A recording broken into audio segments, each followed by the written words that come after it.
What's up, guys? This is Steve here. And Luca. And I'm Jerison. And Mike's also here, but he's not talking right now. So, how have you guys been? Just Oh, Been great. good. with me. Okay. How was your Independence Day, everyone? Good. That's good. Good. My candy was great too, yeah. Okay. So, we're gonna start off with two major things in the other idol section that we have here. We'll talk about the biggest one first. I feel like is definitely the biggest, and that is Johnny Kitagawa, the founder of Johnny's and Associates. He passed away yesterday at the age of 67 due to a stroke.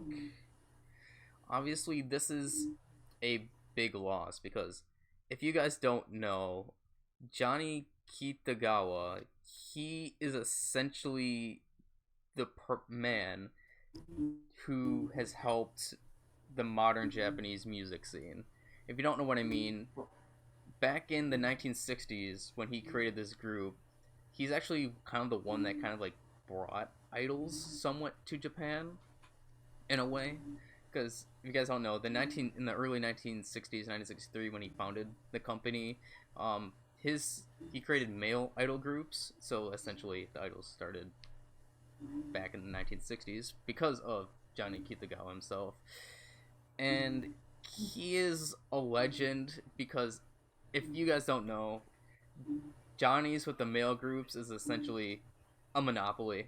Essentially, that's kind of like how it is. Like, if there is a male group in Japan, idol group, it was most likely 99% under Johnny's and Associates, as we all know.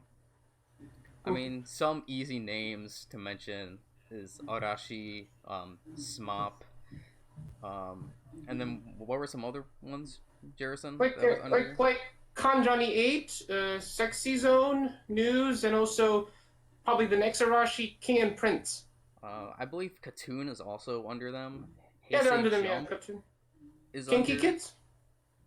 But yeah, just essentially, Johnny's Associates is a monopoly for the male idol scene. I know we don't talk about the male idol scene really, like, at all. But because Johnny Kitagawa is just such an important figure within Japanese music in general, we have to talk about this and pay our respects to him. It kind of set the stage for mainstream. So he will forever be missed. He is a genius, like I said. And he also... Yes, go on.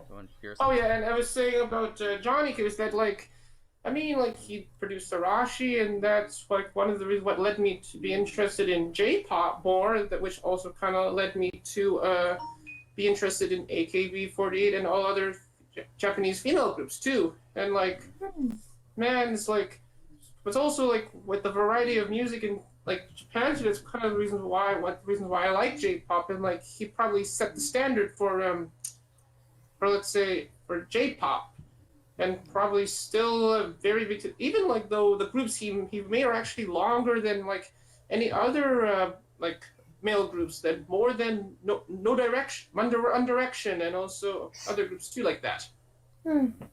So I mean, like, yeah, because Arashi has been active for like 20 years now. 20 right? years, yeah. They've been around since the 1990s. Yeah, even V6. How long has SMAP been around? SMAP, they disbanded in sometime in 2000, I believe, but I think they were parted in the 80s, 3 years. if I remember. They're late Up in the 90s. and 90s. So for them, about 20 years too? I think around that. I think Arashi, yeah, I think.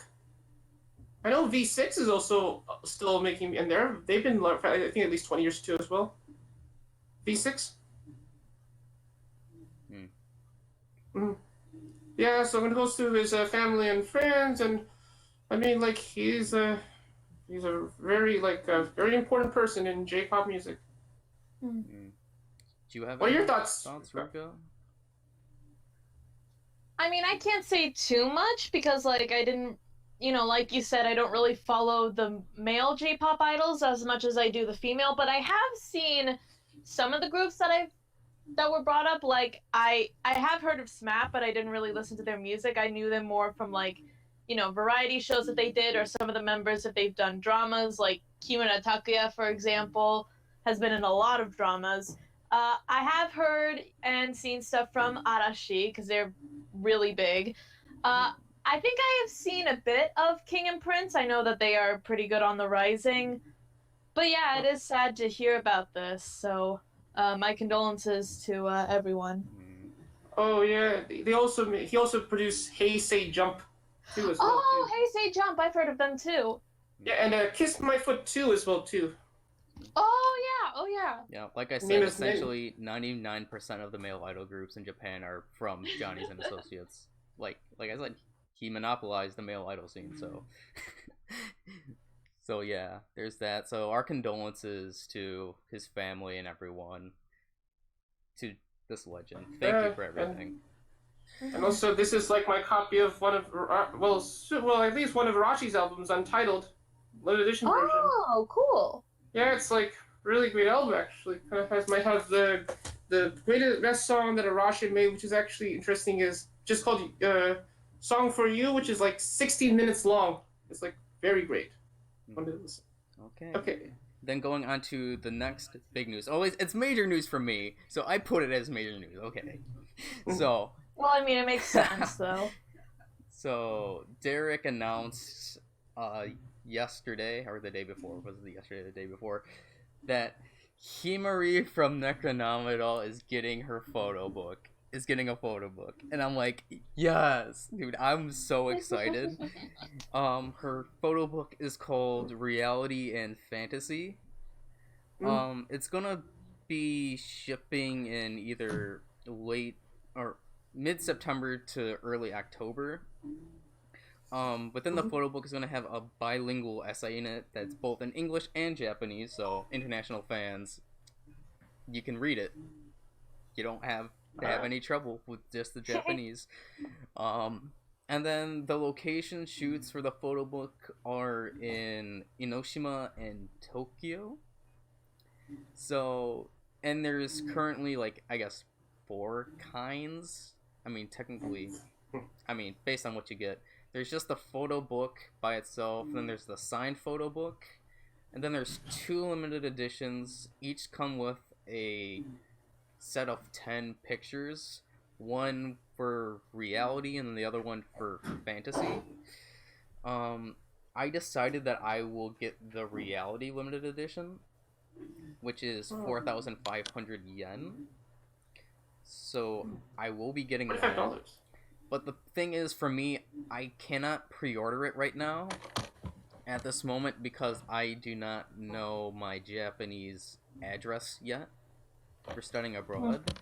Because the school will let me know if I'm living with a host family or not, or in a dorm later this month. And then hopefully they give me the address. And because obviously I'll be in Japan at the time that this releases, I need that Japanese address. So I won't be able to pre-order it until, like, I get my address. But Derek let me know and said, like, yeah, so far it's, like, an unlimited amount of copies, so you don't have to worry about it being sold out to pre-order. So that's good. So everybody, please pre-order that. I'll definitely leave a link to that in the description. So... And probably, like, it's, like, another big, it's, like, another step of the, forward of the group probably going to be famous. You're probably going to get that photo book.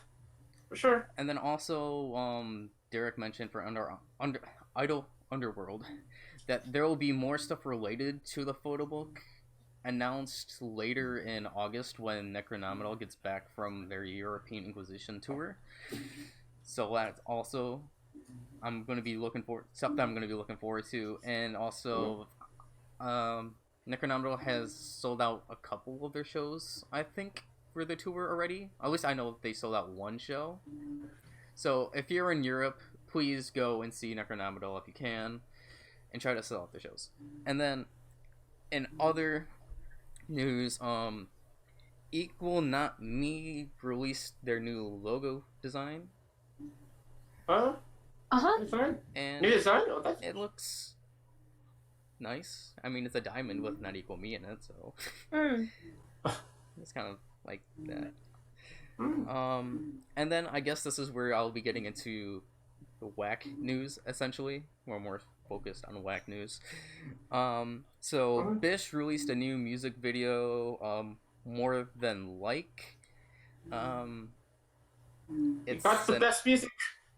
It's an alright song. Like, it's not the best, but I like the concept that they use with the music video. It's essentially like they have all 6 members like lined up like each individual part where they're in different sections, and like the members jump into each other's sections. So it's kind of interesting. I like how they did that aspect. So there's that, and then she goes by Pedro for her solo career, but it's Ayuni D from BiSH. She released a music video Neko Zekyo Seichu for upcoming album Thumbsucker. However, I wasn't able to see it because it is region locked. So I actually don't know what it sounds like or anything. I just know that it is there. At least in the US. I'm not sure if it's anywhere else that were region locked. And then this is some news that I found out on Twitter, luckily at the time. So, it was announced that Gang Parade is going to release the Blu-ray of Challenge Limit Tour on September the 4th, as well as they're having their first major album release, Love Parade, on November the 13th. So I'm definitely looking forward to the album release for Gang Parade, as I've been getting into Gang Parade's music a lot more. So yeah, so there's that. And then on to I guess the new BiSH. I guess we can call them BiSH 3 because this is like the 3rd rendition of BiSH. So they like released 4 more songs that you can listen to on SoundCloud.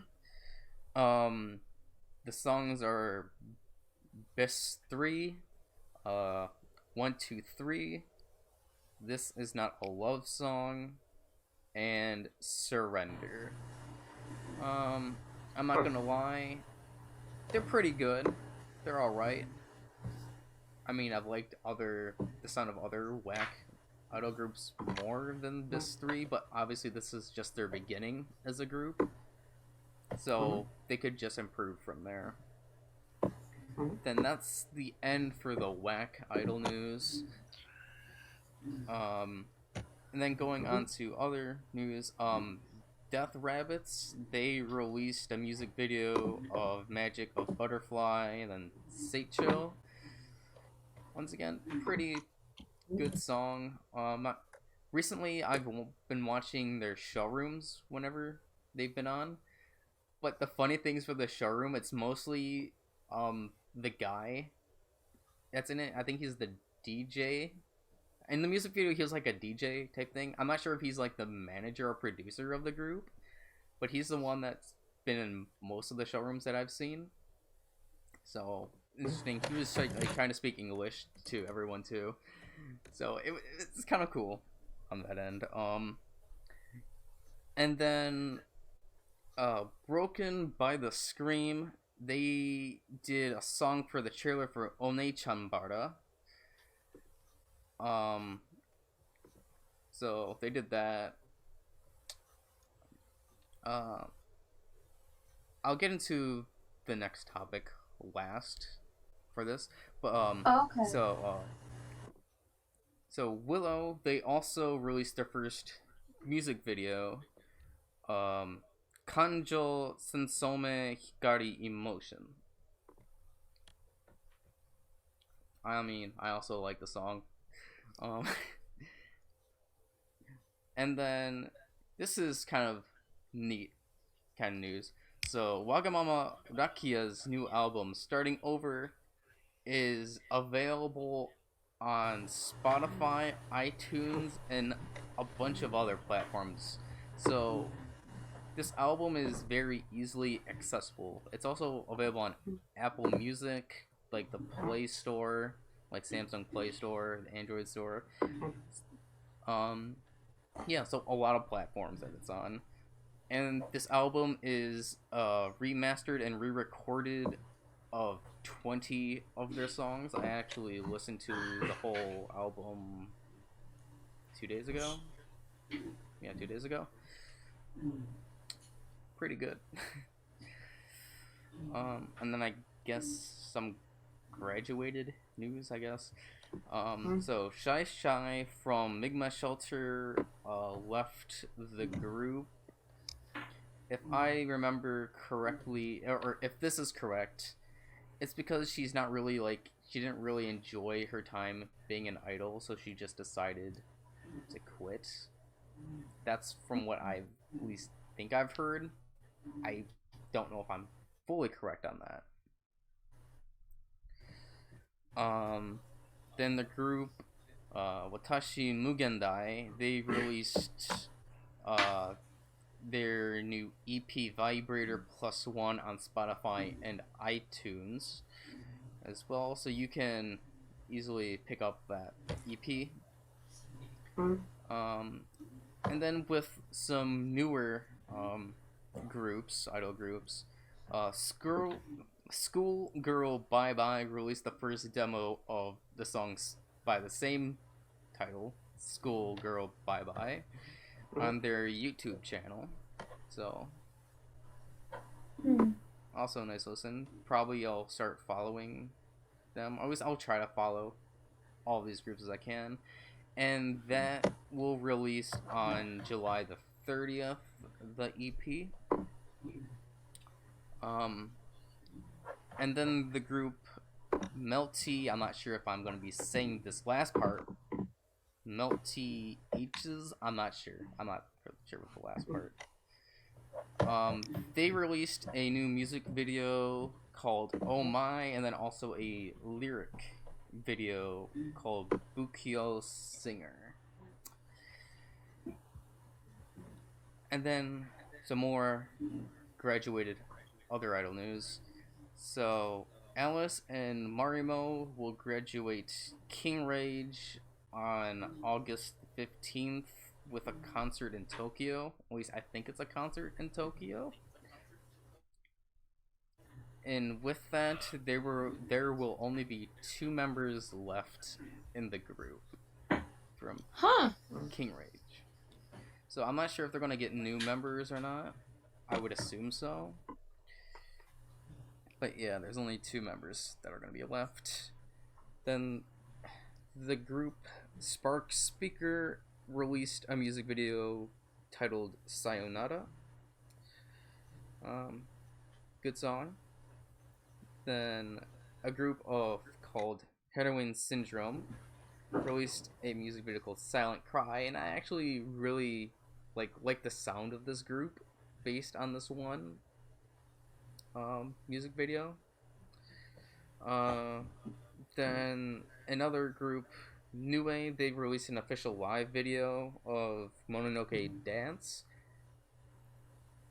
I'm not sure what the group is like in general and total, but based on this one song, it feels like they went with an electric sound, but also with traditional sounds. So it's like an electric. Oh, okay. At least maybe that's probably not the best description, if I had to be honest. For me, No, I can kind of get an image of what it's like. at least maybe that's what it sounded like to me. At least, well, to me, that's what it sounded like. It's sort of an electro-pop sound, but it's mixed with traditional instruments. Well, not really traditional instruments, but it has the traditional feel to it. I don't know. Oh, okay. That. And then the last news for the other idols is that 26G no Masquerade released a new music video, Churu Summer.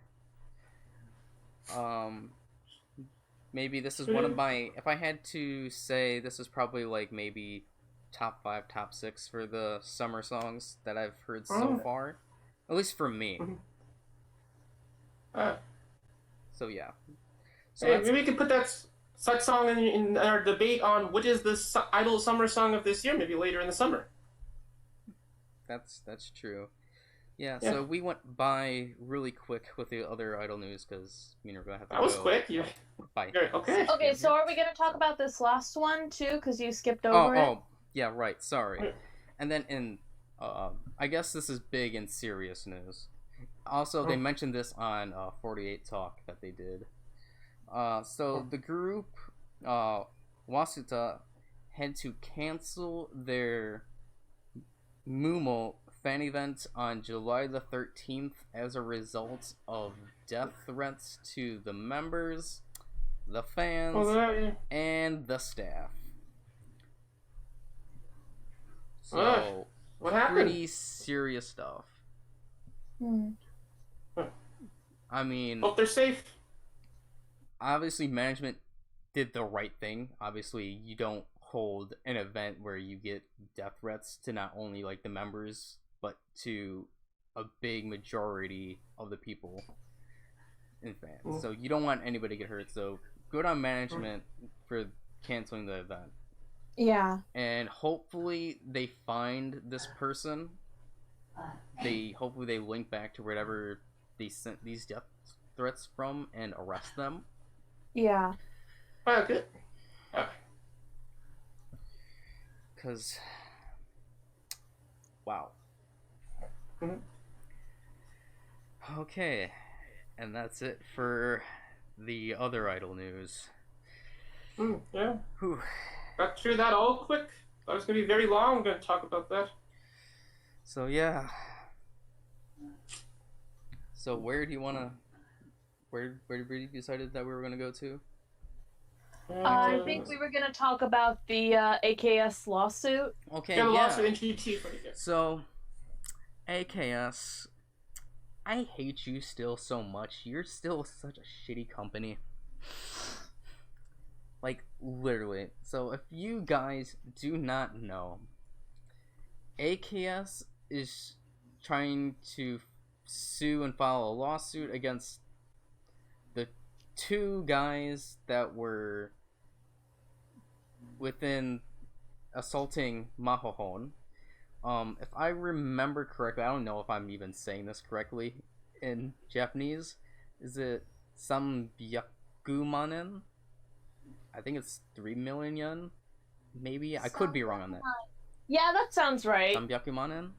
So they're suing them that much money, based here's the kicker.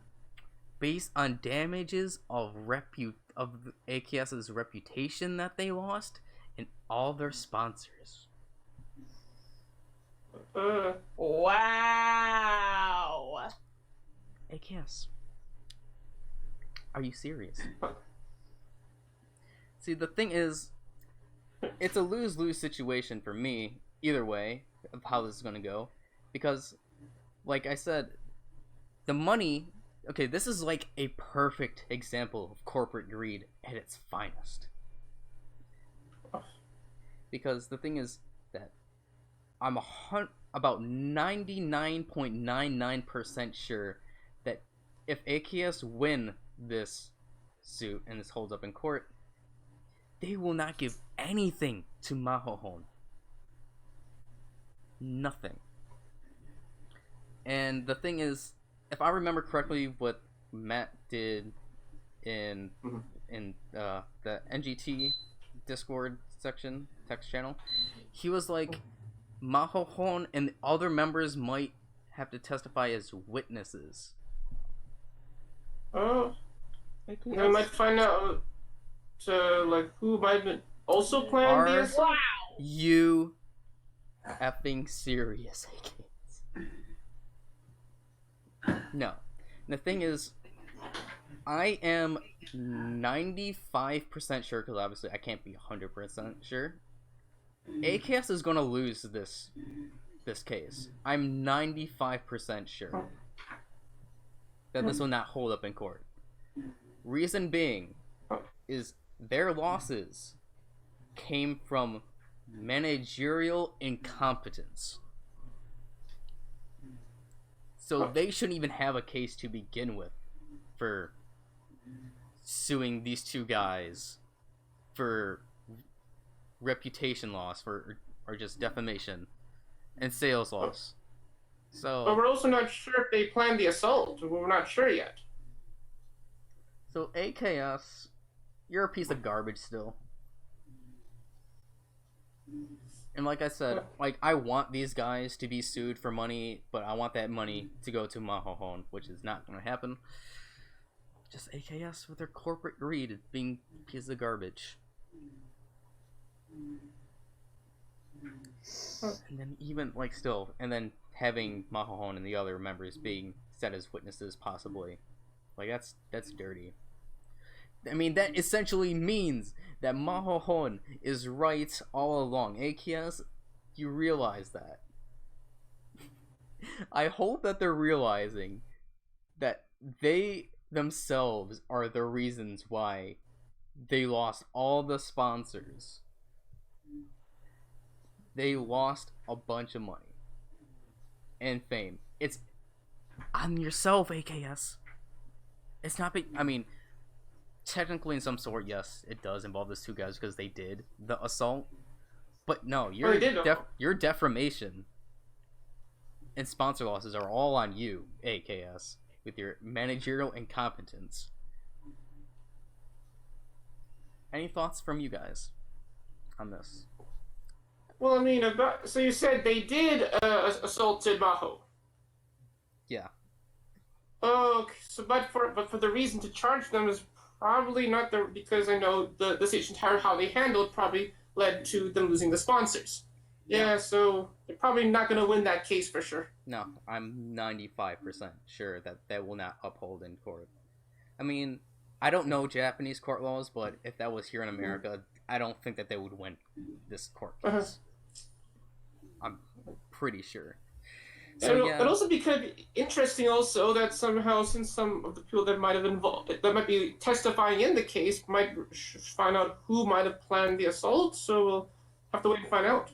I mean, I hope that Inapu gets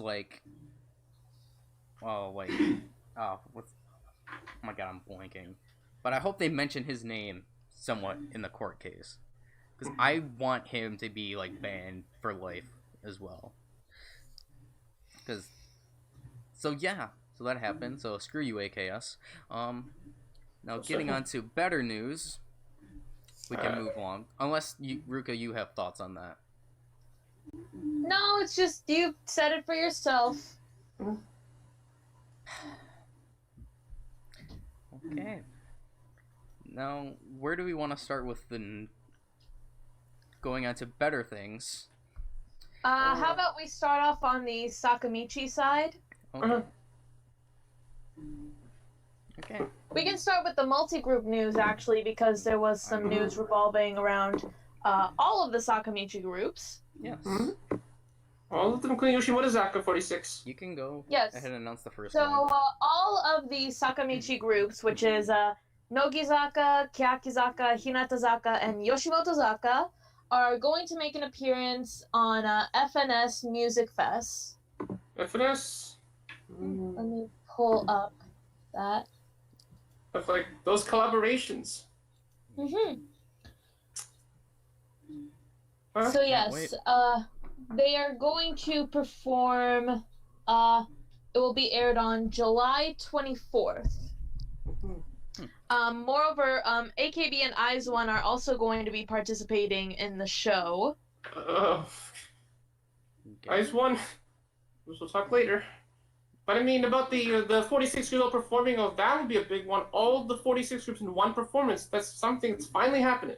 And they might announce maybe also kind of in relation to this, Ikuta Erina is going to perform as part of the cast for Les Miserables on the show as well. The musical medley. Yes. Oh, that would be interesting. Okay. So yeah, definitely look forward to seeing that performance, what they might do.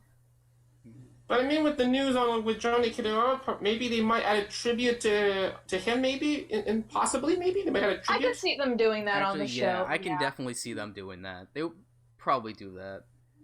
to be honest. Probably likely, yeah.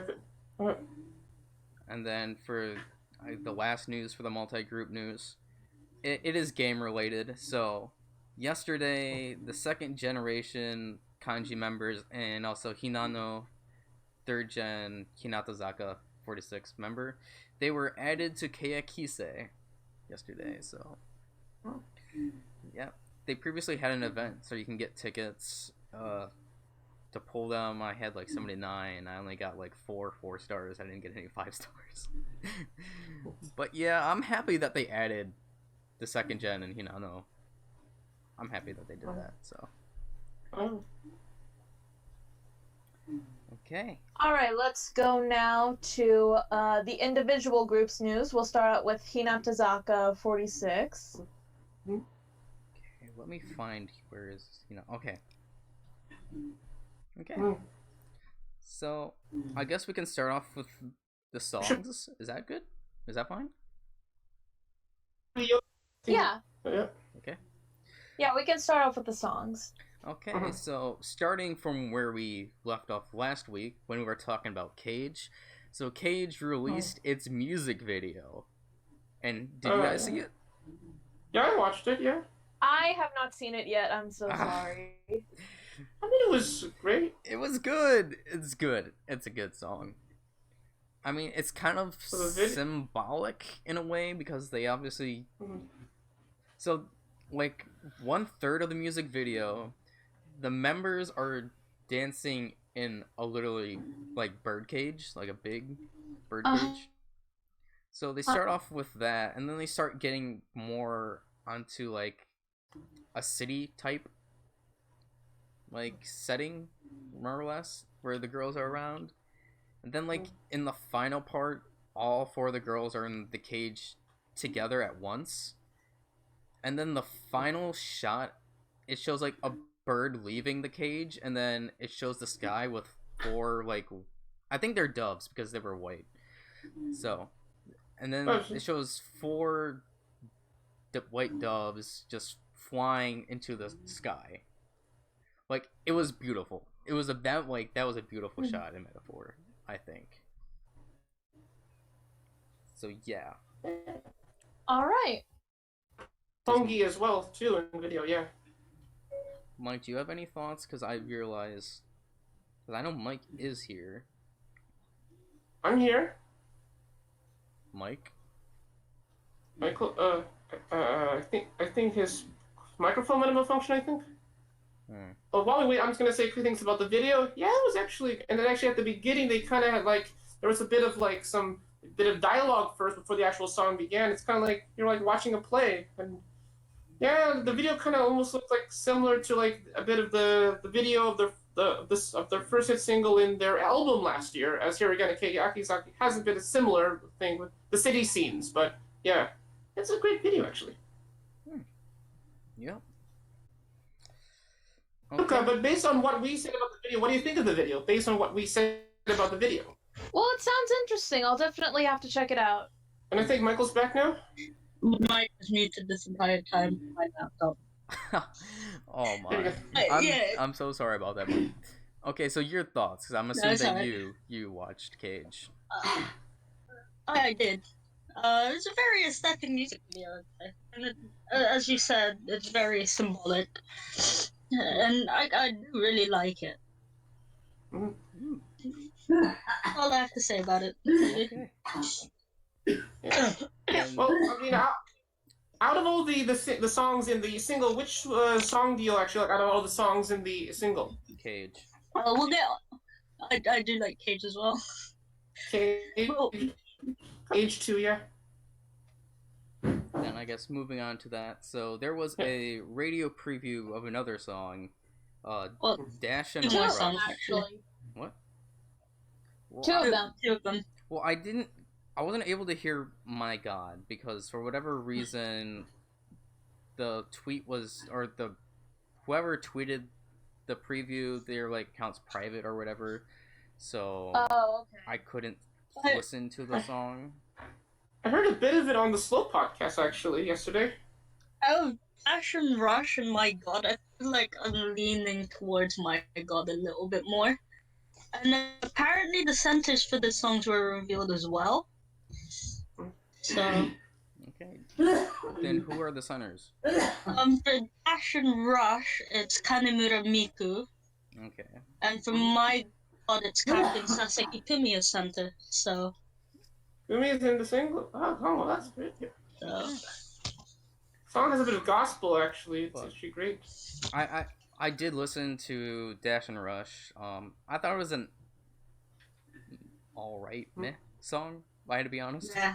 It's pretty meh. Title is similar to that song by AKB48, Mush and Dive, similar title. Yeah, not really, but Oh, yeah. Okay. And then Hinatazaka is set to join TIF, the Tokyo Idol Festival. Whew. Tokyo Idol Festival is big this year. Really, really big. I really hope. Okay, good. For a second, I thought I got cut out again, and I thought I was. Oh, it's okay. That's a bit. So, yes, they will be participating in the Tokyo Idol Festival 2019 event. It's going to be their first time participating in the event after their renaming, and it will be held at the Aomi area in Odaiba from August the 2nd to the 4th. Yeah. TIF is big this year. I hope it will be big next year when I hopefully get to see it. And then also, Hinatazaka is set to join Japan Expo on August 25th. Japan Expo's in Shanghai, right? Or is that just... Am I thinking something different? I don't actually know. I did not hear about that. I feel like I'm wrong, so I'm not gonna... I Let take me back look what at I it said. real quick. I think it's not Japan Expo. I think it's Jam Expo. Oh, Jam. Oh, I'm thinking of Jam Jam Expo. Oh yeah, it is Jam Expo. I'm sorry. Sorry Jam guys, Expo? it's Jam Expo, not Japan Expo.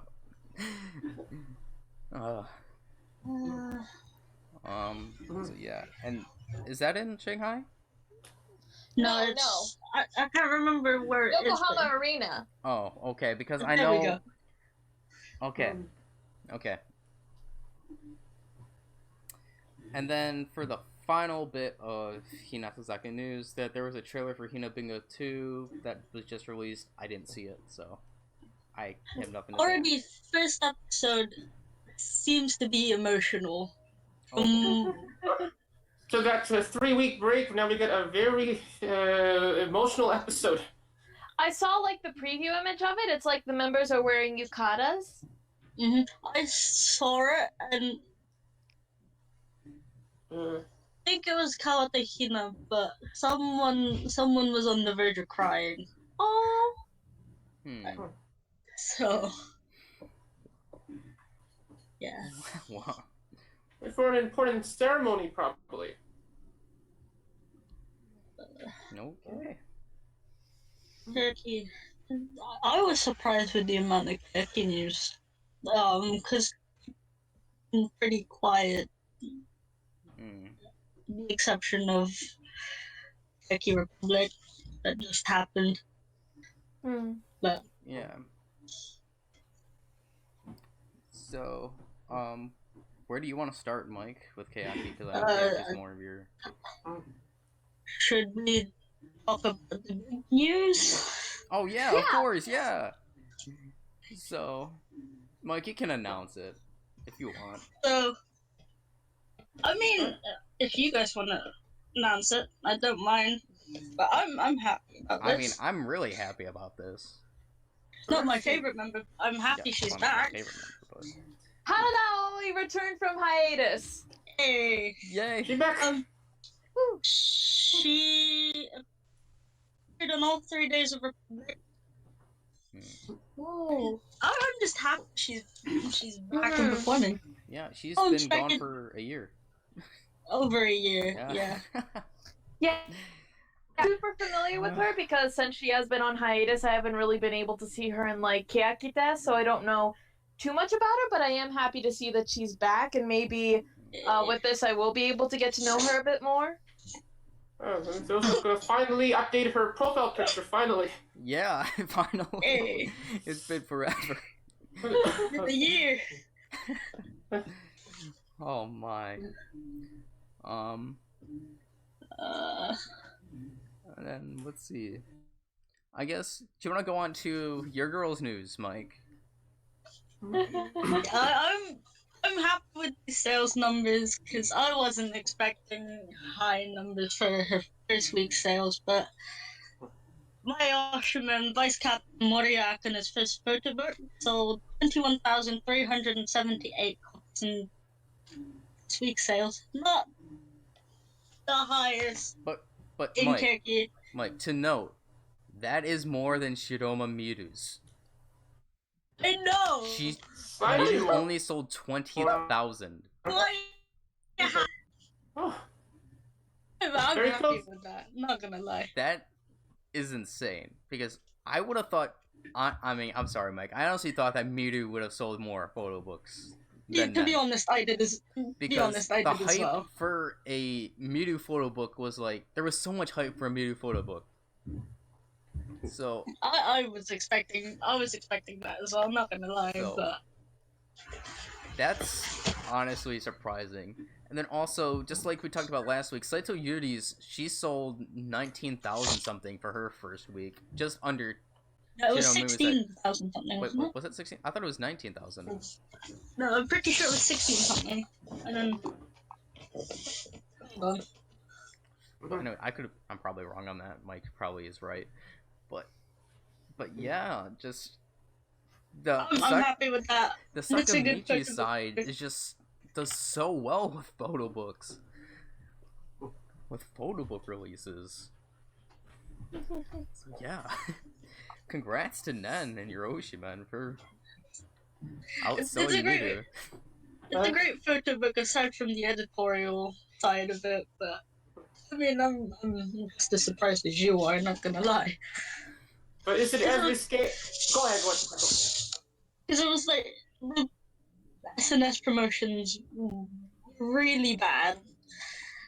Not gonna lie, the photos are alright, but I'm just happy with those sales. Not gonna lie, lowest in Keki, but Mhm. I don't really care. My Osherman has a photo book now, and I'm happy with that. I mean, my Oshimen's getting a photo book. My true Oshimen, not just 48, 46 groups. So yeah, I know the feeling, Mike. I know the feeling. Oh. Is it as risque as Miru's photo book? I wouldn't say that. Okay, so it's not risque. Okay, that's good. Well, it is risque, but not as risque as Miru. Oh, okay, let's okay. say. At least she sold the more than Miru's photo book. That's great. Not gonna lie. One thing I took out in Nen's photo book is her ass is great. Oh. Not gonna lie. Oh. No, I haven't. This gets age restricted, you know why? I feel like me and Mike could join the Lewd Boys in the Slope podcast.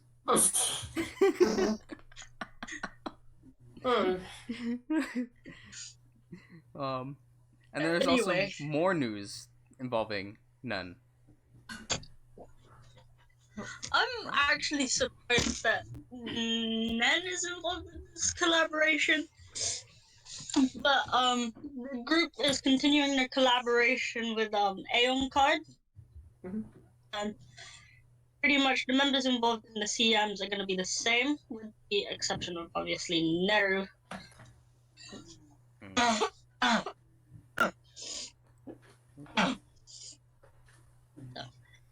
I'm still looking for the names of the 8 other members, but all I can say about the TM that was released recently is Nen in a business with an outfit. And then I guess going along with commercials, I mean, this is kind of interesting. So, Kayaki, they just released a commercial with a new song, Saijin, that will be released on July 12th. I'm not sure if you've seen it, Steve, I mean, but it was like 20 seconds, right? yeah, Yeah, there I was saw a it. leak. There was a leak out, I'd say, a week or so ago, of members.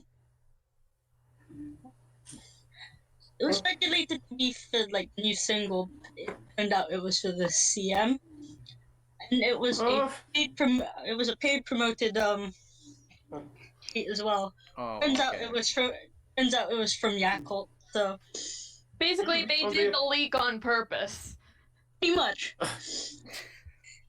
You don't really hear that often. I mean, the it's kind of like a smart PR strategy. So, Leading on from that, since something to do with Yakult. Alright. Yeah, cool. Sugayuka and second gen member Tamura Hono today threw the first pitch for the Swallows versus BiSH game. Meiji Jingu Stadium, I think it was. And he revealed the whole CM with audio as well, which didn't hear the audio. was interesting. No, because it was video without audio released on Twitter. This was with audio. Okay, I watched the game. one without audio. Yeah, so did I. But Okay. I'm actually gonna lie. So. All right. Then I guess could we just move on to the Yoshimoto news because there's only one. Oh yeah, Yes. Yoshimoto. Yeah, have some news Okay, about that. so today it was announced that Nozawa Naoko announced her graduation from the group. The Wait, reason. someone leaving Yoshimoto? Yeah. Yeah. So this That's is it, that's it, Yoshimoto's that's it. first, and the reason is because she's currently like staying / living in the U.S. from what I've heard, and she's having Oh. difficult, Huh? and it's obviously difficult going back and Yeah. forth from the U.S. to Japan. Hmm. So that's why she. Isn't she the one that was on America's Got Talent? Yes. Oh no, No. was it not? No. I don't know. The one I who don't know. appeared on America's Got Talent was Yuri on Retriever. Oh. You're on Retriever. And she didn't even make it through. Yeah, Huh. but she did get to see Simon at least. At least. Yeah, it's a, Okay. Okay. So yeah, so that was the reason, just difficulty traveling back and forth.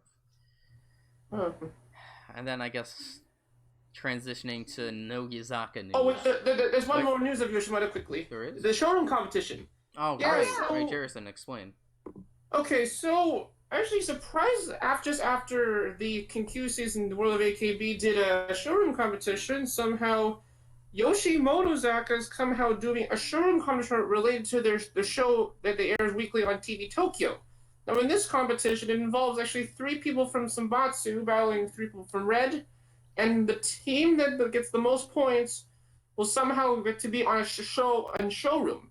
So I'll just say quickly, like, who are on each team. So in the Sambatsu team, we got Kamuo Janucci, Cody, and Daichi Yosuke. And in red, we got today Mari Kodera and Anon in each team. So, and I found out that it's going to be ending. And actually, this morning I actually talked to Anon actually, and she responded to my comments, which is all good. So anyway, the competition will be ending actually tomorrow, and I think they're going to announce the results on the episode that will air on July 20th. Yeah. Okay, there you go. so quickly, Michael had to drop out because he had to go to dinner. Oh, And okay. since you didn't mention the Kenkyusei showroom competition, how about we talk about that real quick? Announce Oh, the sure, results for yeah. that. Oh, sure. Yeah, we can. Okay, yeah, I'll just.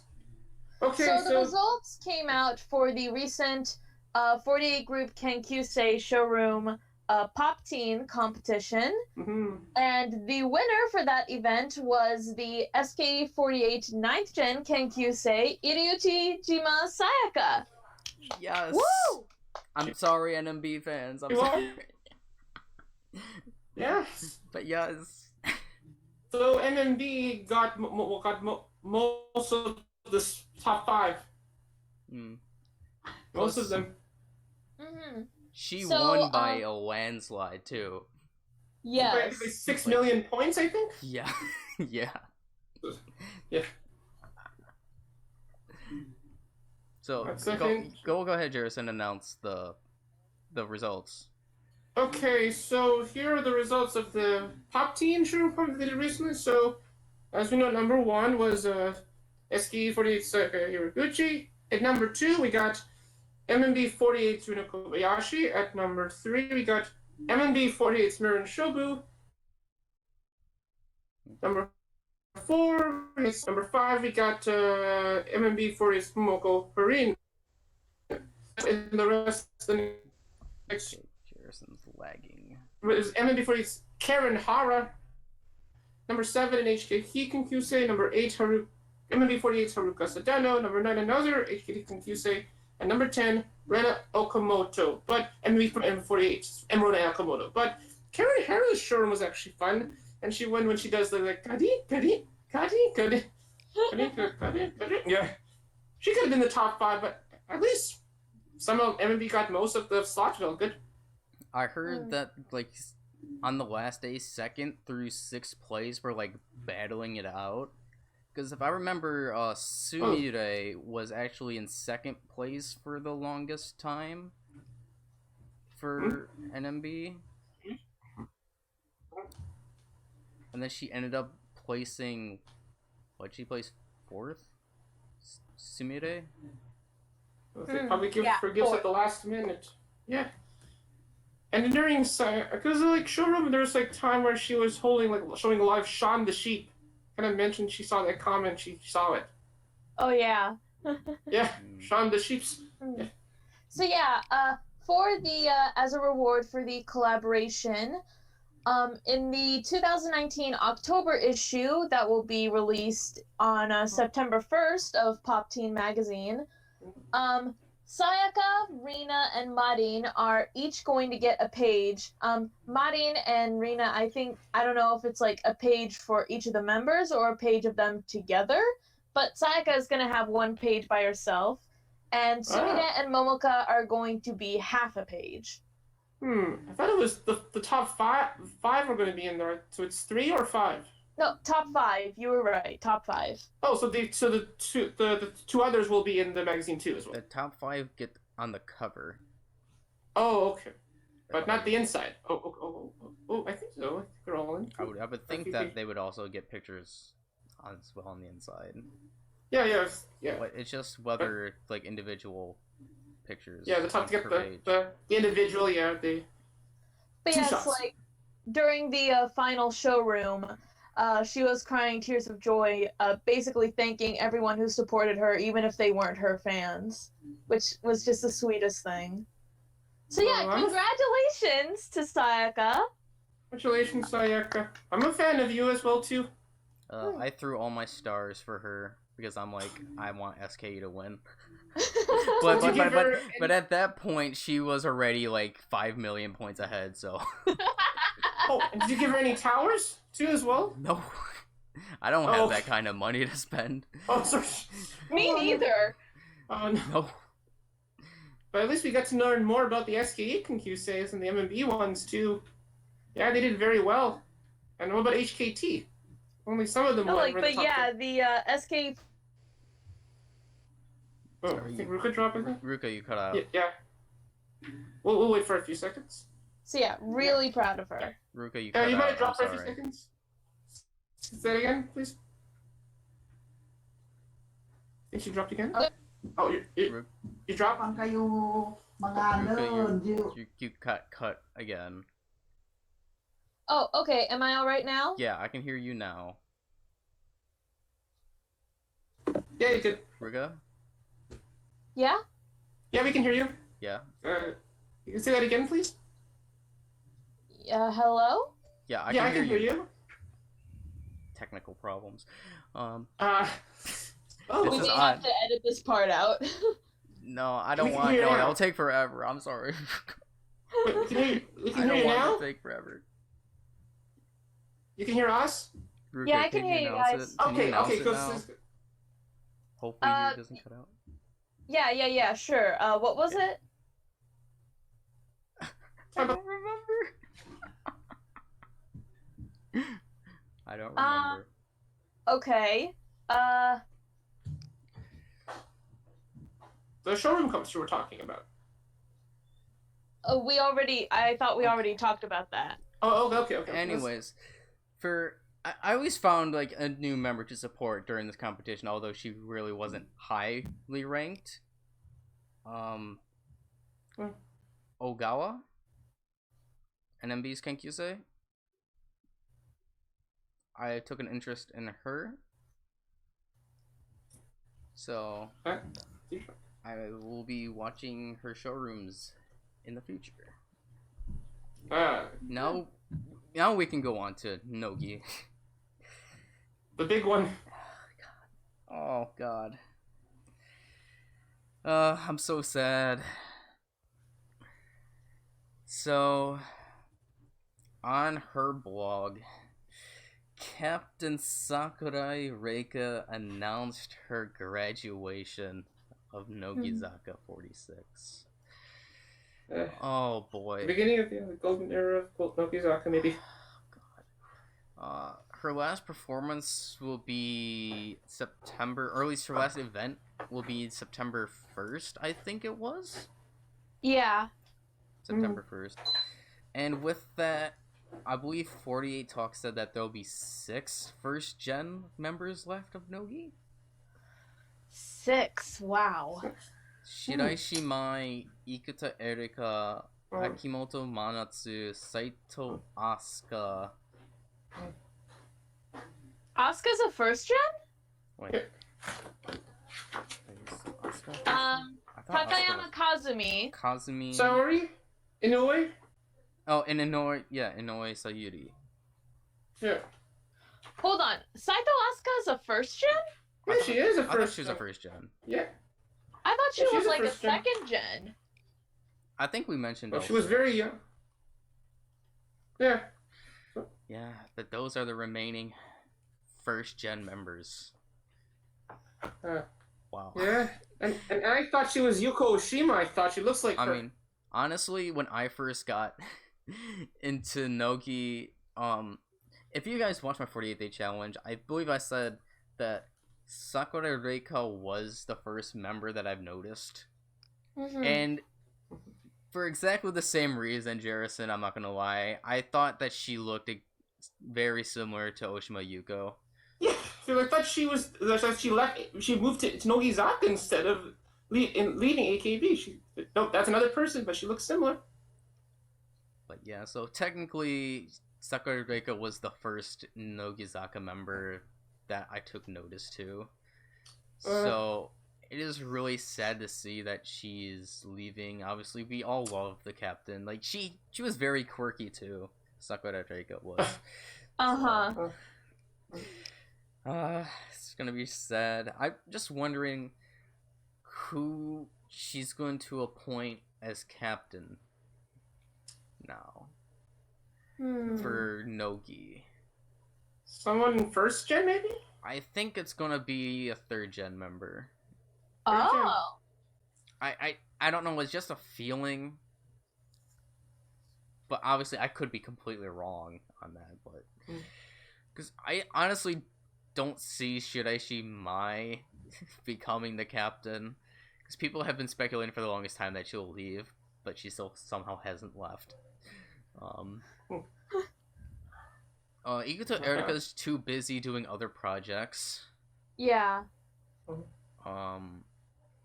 I don't really see. Manatsu? No, I don't see Manatsu being captain. I'm sorry, I just don't see. I don't also see Inoue Sayuri either.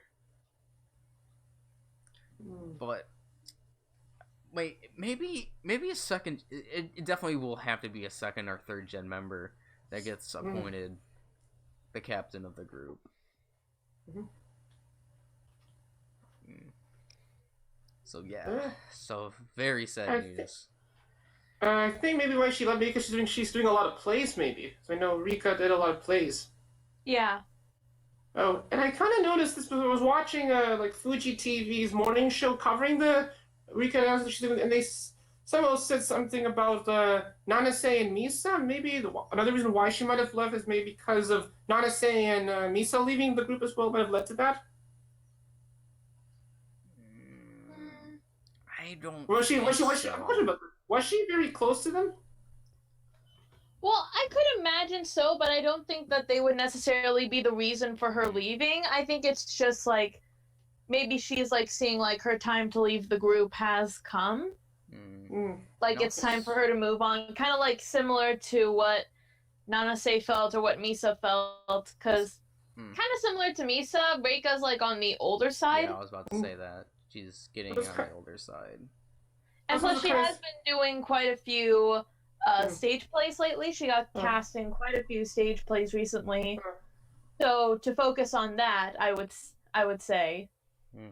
Similar, like after when Asuka Mado left AKB, then members start to leave after that.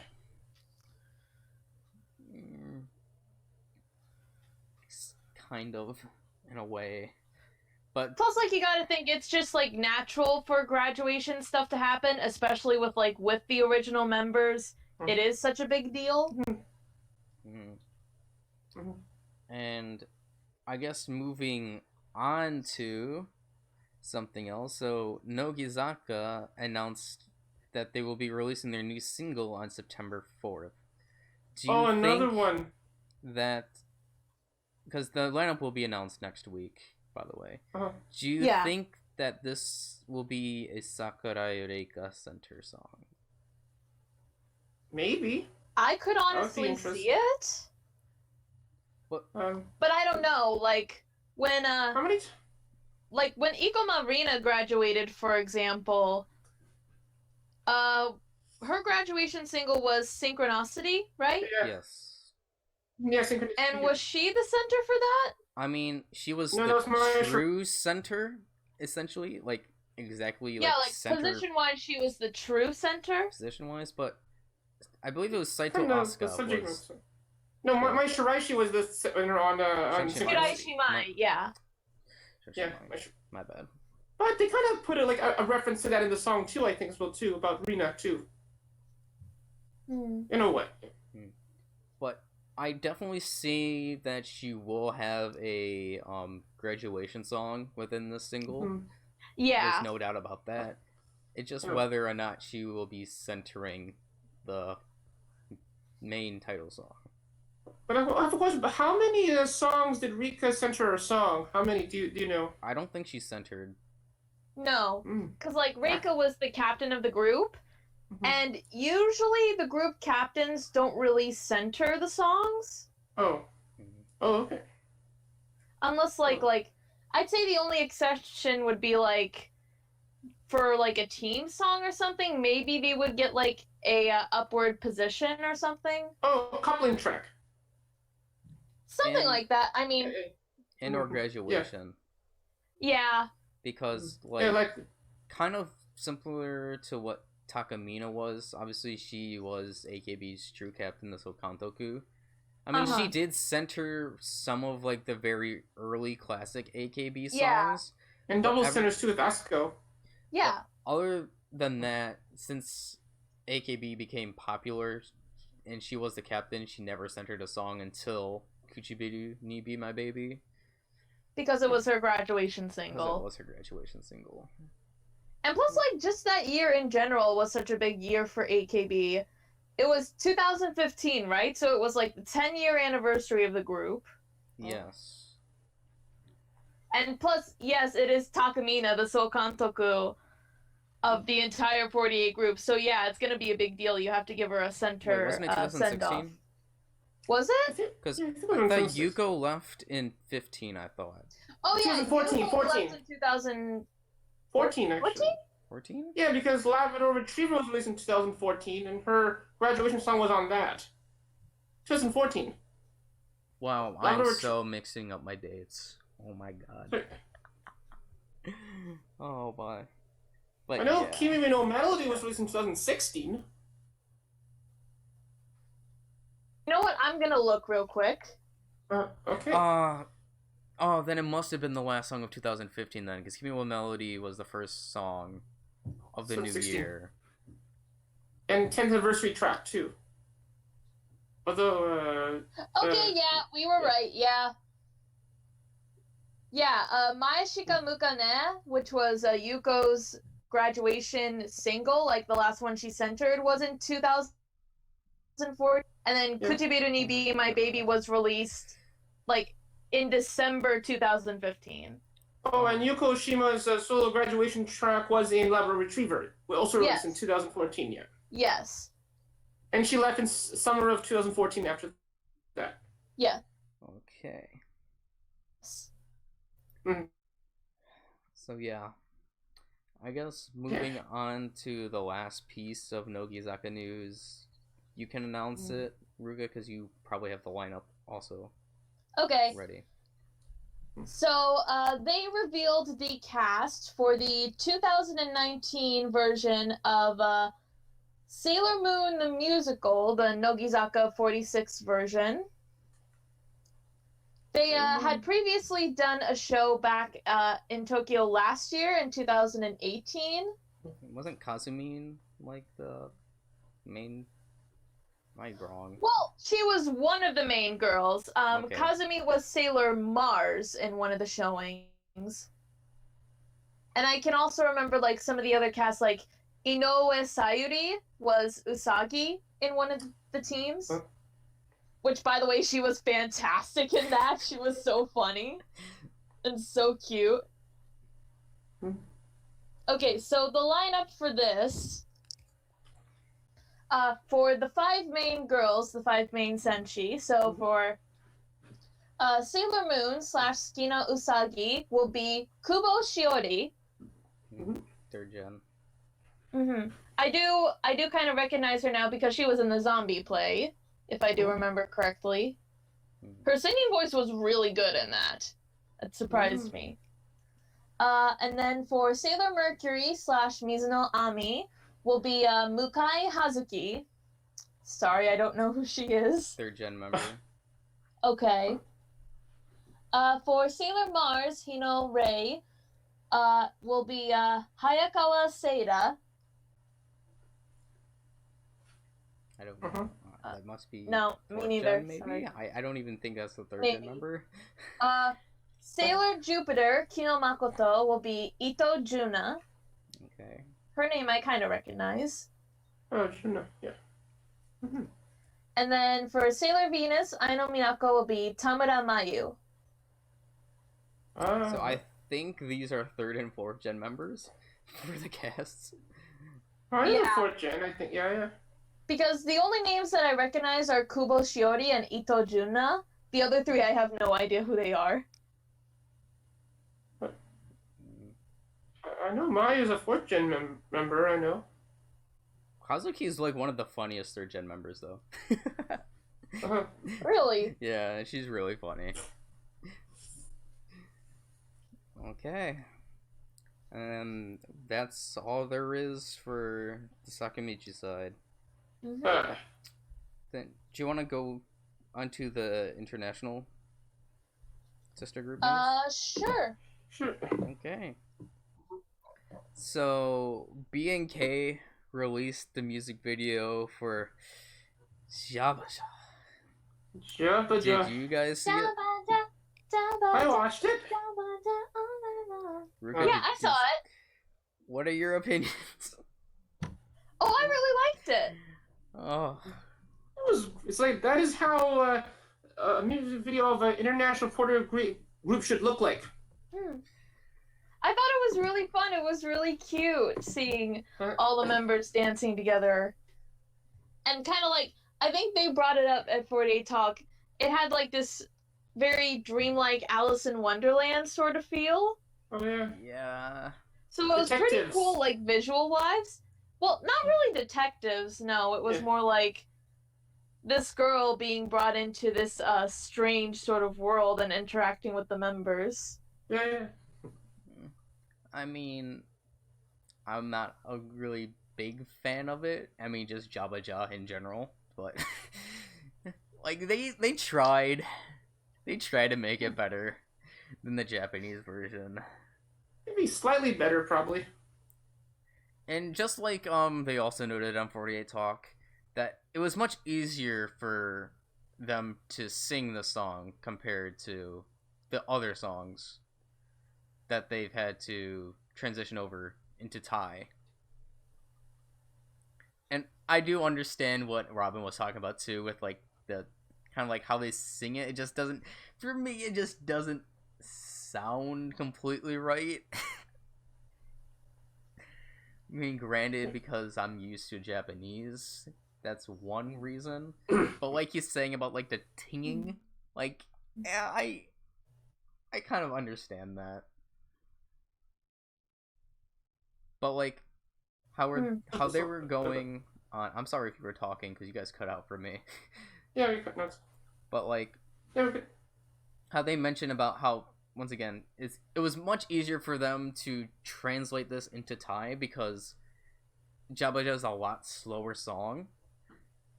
And the thing is, actually one of the international students that I'm friends with, Japanese, she mentioned to me like one day like Japanese and Spanish are the fastest spoken languages in the world. So obviously having a slower song would help them translate better into their own language, because it is a fact that Japanese and Spanish, if you go by syllables per minute, I think it is, they are the fastest spoken languages. Yeah, like my grandmother has listened to me like whenever I watch something from like SKE, for example, she would hear them and be like, "Oh, they're talking so fast." Like she wouldn't understand them, but she would just be like, "Oh, they're talking so fast. How can you understand them when they're talking so fast?" And I'm just like, it just kind of comes in, I guess. I mean, that is also another reason. I mean, it's kind of ironic because Spanish is known as one of the easiest languages to learn, but then Japanese, I mean, from an English, like, main speaking perspective, at least from, like, America, Spanish is one of the easier languages to learn, and yet it's one of the fastest, but then Japanese is known as the hardest language to learn for native English speakers. Well, one of the hardest. Well, I thought it was ranked the highest. I know that Chinese, obviously, because Chinese has a lot of intonations. And German. That goes along with it. French is easy to learn as well. But German, but English derived is like from German though. Wait, was it German or was it Russian? I think it would be Russian because I know English is a Germanic language. Oh, okay. So it's fairly easy to translate, or at least go from one to another. So you're probably thinking of Russian. Okay. But yeah, just I lost my train of thought. I don't know what I was going to say. Oh my god. Jabaja? Oh yeah, like I thought it was all right. Like they tried. That's all I can say. They tried. They tried their best. And a not so good song. And then you guys already gave your thoughts, right? Mm-hmm. Yes. Oh. I'm gonna ask, like, if you had to compare the two music videos, the AKB version and this version, which one did you like better? Probably gonna say BiSH because probably they're both great. Probably they're same, but probably they're both great videos. I mean, I'm not sure which one is better than the other one. I mean, they all look in one way. I mean, Yeah. with the B and K They're version, about they kind of like equal to attempted they kind of like showed like what a music video of an international 48 group should look like. So you should use it as an example for the rest of the other national groups too. And then also, as Robin noted, there's not as much slow motion. There's not as much slow motion in their BNK. Plus, like, the two videos have kind of different color schemes, because the AKB is, like, very bright and colorful, but the BNK version is, like, darker colors, a bit more dreamlike and mysterious. Mm-hmm. Yeah, BNK's is more brownish orange. Oh, and the BNK version had more comedy, too, than in the original version. I thought that the 2 centers was it a double center? Yeah. I thought the 2 centers did fairly well for Jabaja. I don't really know who they are because I don't follow BNK really. And plus I think it was Colin said that they're like less known members, I think he said that. It's like a push, maybe? Maybe. So yeah. So I guess, I mean, this involves both BNK and CGM48. So I first heard this news from Met on Twitter. So like I'm like, oh, because she was like, it seems like 2 members of BNK are going to be transferred to CGM48, the sister group, and then it was announced today that Izurina will be the manager of CGM, as well as I'm probably gonna say this name wrong, like I'm so sorry. So both Izurina and will be transferred to CGM to help the group start. I mean, can they do a concurrency too? I mean, they can still be in both groups? I don't know. No, from what I heard, it was like a full transfer. Oh, yeah. So, Okay, yeah. and then there was things, then I saw something about Izurina being reborn once again. Yeah, that little, I guess, pun there. So yeah. And then I also saw this yesterday. So for Team SH, which is the Shanghai, the member, I'm also sorry, pronunciation. I think it's Shu Yiting, because I know X's are pronounced with S. I think in Chinese. So Shu Yiting. Sorry for the butchering name. She got demoted to a research student and also suspended due to her behavior for violating the management firm's rules. I have no idea what she did. That's very vague. Once again, these international groups just give very vague reasons. I don't know. I wish that they would tell us what they did instead of, once again, like before, when other members, I think from either Team TP or once again Team SH got demoted as well. They just stated very, very vague answers. Like, violating management firm rules, that's like probably as vague as you can get. Because like, what rule? And then the lock band? Oh, I don't know. And then also adding on to that, she made an apology video, apologizing to the fans. It kind of reminded me of what happened with Michan, but obviously not to the extent of what Michan did. Oh. So, yeah, it reminded me of that. It's like a minute 50, I think the video is, the apology. Obviously, probably there's more details in the video as to the reasons why she was demoted, but obviously I don't know Chinese, so I just watched the video, like I couldn't understand it. And then the last part of the international news is that Team TP just revealed their second single covers for Team TP Festival. Ooh. I'm sorry I didn't provide the link there, but it is on JShowbiz. My bad about that. I think pretty basic covers. Just from a quick glance for me. Okay.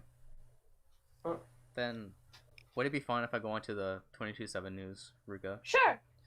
Okay, then on to 22/7 news. This news just happened today, so there's that. So, and I actually kind of noticed when they had like a group showroom this morning, but it was like at 7 a.m. and I was still up and I had to go to sleep. But on showroom, they announced the release date of their fourth single, Nanimo Shite Age Urarenai. And it will be released on August 21st. And then I'm not sure if they did this on the showroom, but I know on Nanoboon's official website, they revealed the key visuals for both the animated version and the real life counterparts. I don't really know how I could phrase that. That's the best I could phrase it. Well, they have a visual for the characters, and then also for the actual members. Yeah. And they also updated their profile pictures on Twitter and the official site. And I'm not gonna lie, I really like the outfits that Nanaboon has for this fourth single. Oh yeah, I saw them too. They're like the red outfits, right? Yeah, I mean, red is my favorite cover. Color. But besides that, like, they look really good. Both within the character and real life. Reton's profile picture, my Ocean Man, I think has the best profile picture that was updated. She looks really good in her new profile picture. Like, she definitely kills it with the short hair that she has. Killed it. And then Takeda Aina, also her profile picture is good. Do you have any thoughts on it? Have you I think they look really good, just like you said. The red really looks good. Yeah, it's all great. So yeah, so that's the Nanaboon Nijini news, or 22/7 in the States, or else international wise. What about the profile pictures? Acting with Hinayazaka 46, they also updated their profile pictures as well too, for the release of the Rix Doremi Solasi Do. They updated their profile pictures. Oh, that's right. Hinayazaka did. Yeah, and they all look great too with the covers, and like Kumi's picture looks great too as well too. What are your thoughts on them, all of you? I'm really sad to see that Kageyama still has that very old. It kills me every time I see it. It's like, oh, come on. Like, I just want it. Because I think that profile pic is from Hashire Dasu. The album. From the album. Like, it's been that long since that she's had an updated picture. A year, actually. Oh my god. So yeah. Yeah. What about your thoughts on them, Ruka? If you saw them. I have not seen them yet. Oh, I'll provide you a link if you want to see later. Okay, thanks. That's it. And then you can decide where you want to go next. How about we go to the AKB48 news next? Okay. So, I've been talking a lot more than usual, so you can go ahead. It's alright. Okay. So, first up, Yahagi Moeka's photobook will be released on August the 7th. Delayed, from what I heard, because of, like... it was delayed, probably from this, the scandal. Oh. But so, yeah, it will be released on August the 7th. On some, we have a lot of graduation news that happened. From Team 8, Terada Misaki announced her graduation. But listen, Misaki was when did she announce that? It was sometime earlier this week. Oh, I mean, I know. I mean, she's a great member. I mean, talked to her a few times in showroom.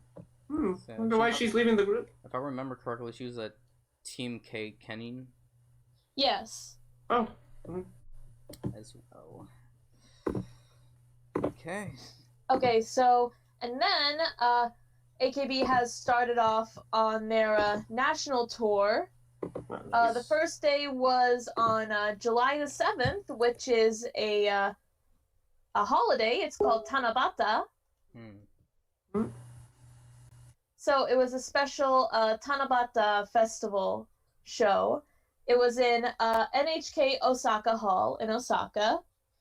There are a couple of digest videos as well as fan-filmed videos.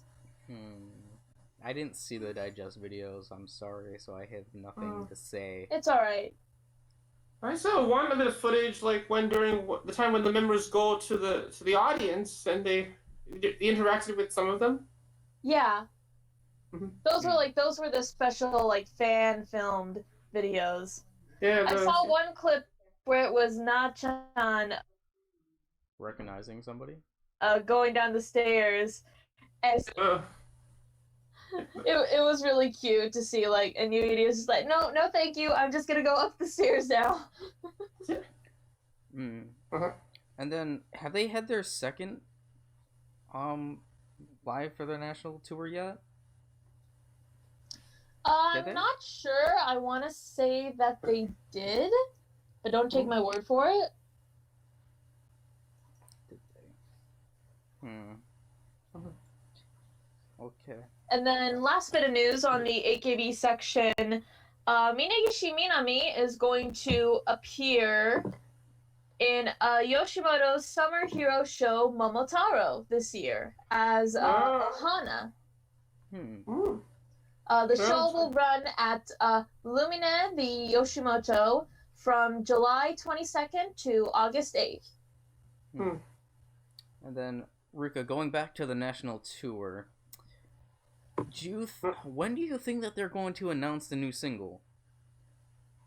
Because I thought that would have been a good opportunity to announce their new single. Or album? So the albums usually come out in the beginning of the year. Yeah, usually, yeah. But because I thought that would have been a perfect opportunity to announce it on the first day of the tour. Because AKB hasn't had a single since, was it April? March. Oh, for AKB, but HKT was in April. March? Jawari Days came out in March? Yeah, March, yeah. So it's been a while for AKB. And obviously we know that they don't have their Sosenkyo single. So they're lost on that. Maybe they're going to announce a new single, like, towards the end of the tour? That, yeah. The end of the tour is October 22nd on my birthday, though. That would be too far. Okay, then never mind. Maybe midway to the tour, probably. Well, then I don't know. Because it's very odd that AKB's only released one single so far this year. And we're already into July.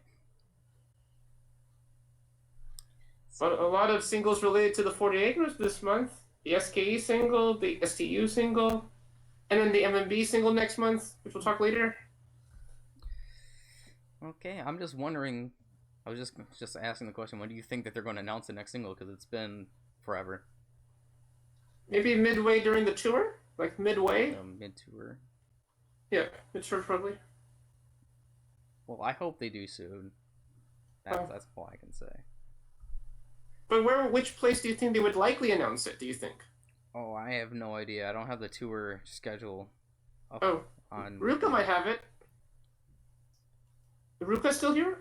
No, I'm still here. Here. Oh, good. Okay. So, I mean, I was saying that somehow maybe where do you think they're going to? Which place they think they could announce? Let me pull it up. Let's see. I'm thinking maybe Tokyo, maybe. But Tokyo is towards the end, like in October, right? Oh, okay. I Maybe know the home. they're in Hokkaido, I think, on the last day for their national tour on the 22nd. Oh, okay, Hokkaido. Okay. Maybe when they're. I hope not September. No, that's still too late. They have to announce the next single within this next month. I think September would be too late to announce it. So it would have to be either later this month or the beginning of next month, I would think.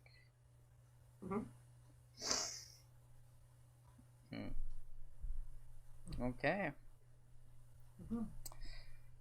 Then, do you want to move on to the next section? Yeah, let's go to SKE next.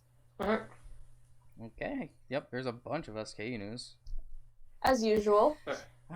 Then, which of the two big ones do you want to start off with, Ruka? How about we start off with the sad one? Oh yeah, Oh god. Oh. So, go ahead, Ruka.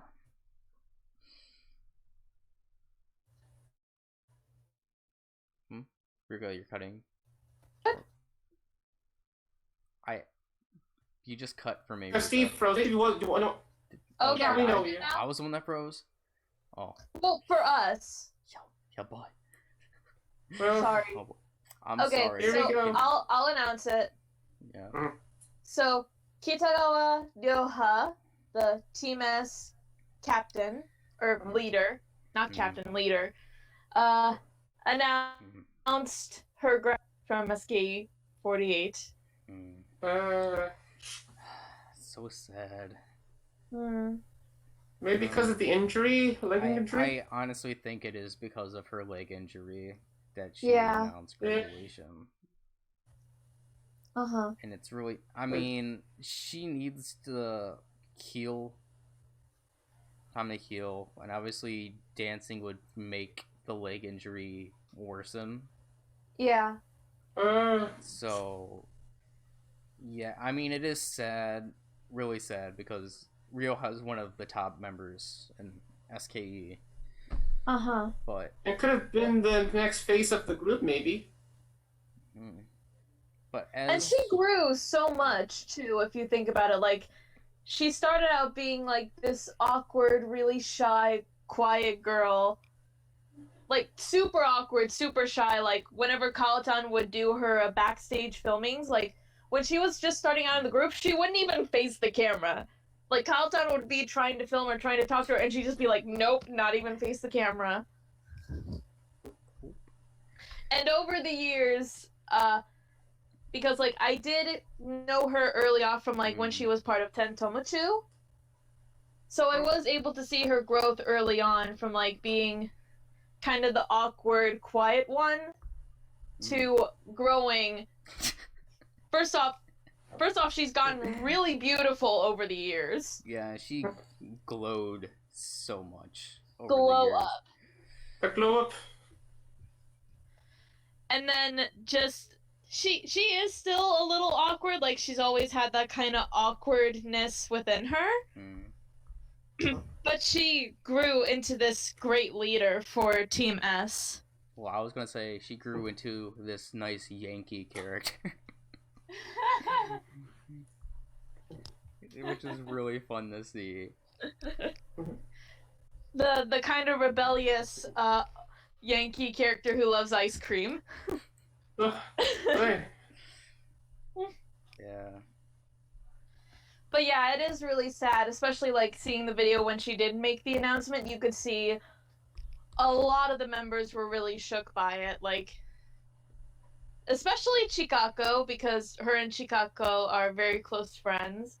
And, you know, like, Chikako was able to make the Senbatsu, this being her first Senbatsu, for frustration, and Ryoha wasn't in it, and Chikako talked about she wanted to be with her in the Senbatsu in the next single.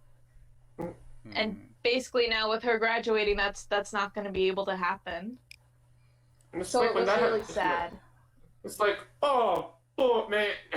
Oh man. But Ryoha did talk about she was very happy to see the Team S members who made it into Senbatsu for the first time. And she is hoping that after graduating, she will be able to go into modeling. And she also wants to do some work for promoting her hometown, which I think is Chiryu, I believe is where it is. Because she has a really close relationship with her hometown mascot, Chiryupi. There was even a video on Tanabata of the mascot, Chiryupi, was writing a Tanabata wish to be able to work with Ryoha, which was really cute. So yeah, it is sad to see her go, but I do wish her the best. She'll kill it in modeling. Oh yes. We kind of notice in her profile, picture, she doesn't smile. And then also, like on the plus side, she may not be in the main Senbatsu for the single, but I believe she is centering for the Shirogumi. Oh god, I got cut out again, didn't I? Although, I'm sorry, I got cut out, Ruko. Okay, I was saying, Ryoha, I think she's the center for the Shirogumi track in Frustration. Oh, and the bad news about there's no music video for it. For Shirogumi? No, there should be. There will be one? Oh, there will be. For Shirogumi, for Akagumi. Oh, okay. I know there's already one after Passion for You. The Kenkyusei one is, and maybe Nojima Kano's are gonna. Those are the only ones that aren't gonna get a. Yeah, no. So there's a video. Okay. I was like, related to that, I believed they did release some radio previews for the songs. Oh, I didn't hear any of them. I know that they did one for the Kenkyusei. I haven't heard it, but I have heard Ikeda Kaede sing some of it. I heard her sing a little bit of it. I think that they did them for both the Akagumi and Shirogumi songs, and I know that they did the full song for Nojima Kano's solo song. I actually found it through Twitter. What do you think of the song? I mean, as usual, brilliant vocals from Kano-chan. Oh, so you think they can give her a solo album, do you think? I mean, I wouldn't be surprised. Could happen. This is Nojima Kano we're talking about. She is the singing queen of SKE right now. Oh, and AKB2 as well. Yeah. Well, I'm at least happy that Ryoha at least had one center song in her SK career with Junigatsu Kenguru. Yeah, the double center with Miya Miami. That song was super cute. Yeah. So, best of luck to Ryoha in the future for her. Yes, she will leave the group at the end of September. September? So, yeah. Now, I guess going on to the second major thing that happened. So, the first half of Frustration's music video was released. They did a short version. Yeah, because it was through AVEX, not through SKE's official channel. It was on AVEX. That's kind of interesting because in their first hit singles, they only show sneak peeks on YouTube channel, and then for a while since Galore, they released the videos on SKE for his YouTube channel, and then beginning with this one, they're starting to release them on AVEX's channel, and maybe it's because since they had like the agency change, maybe. Yeah. Because like the group is under AVEX. Yeah, I know. And I know like some of their music videos in the past were released through AVEX. Oh yeah. Before they did them on the channel, so. Yeah, but I mean, do you think they're gonna release the full video, or hopefully. Because I think that one of the possible options they might do with the video is that either they might release it on YouTube, but only for YouTube Premium users. They kind of did a similar thing with like the video of Dub Pump's hit single like USA, where I thought initially they released only most of the video except like the last 30 seconds, and then a few months after, they released the full video for YouTube Premium users. Full video. I don't know I about don't that. think so. They're gonna just I mean- release the full version if they do. Hopefully, yeah, hopefully. But yeah, yeah, so let's- what did you guys think seeing the short version of the video? Like, what are your first impressions I on mean, it made the song better. Just like Colin and Robin said, too yellow. but, like, Too yellow. maybe they might re-edit it for the final version. No, I mean, I wasn't as bothered by it at first, but then people kept bringing it up, and it's just like, okay.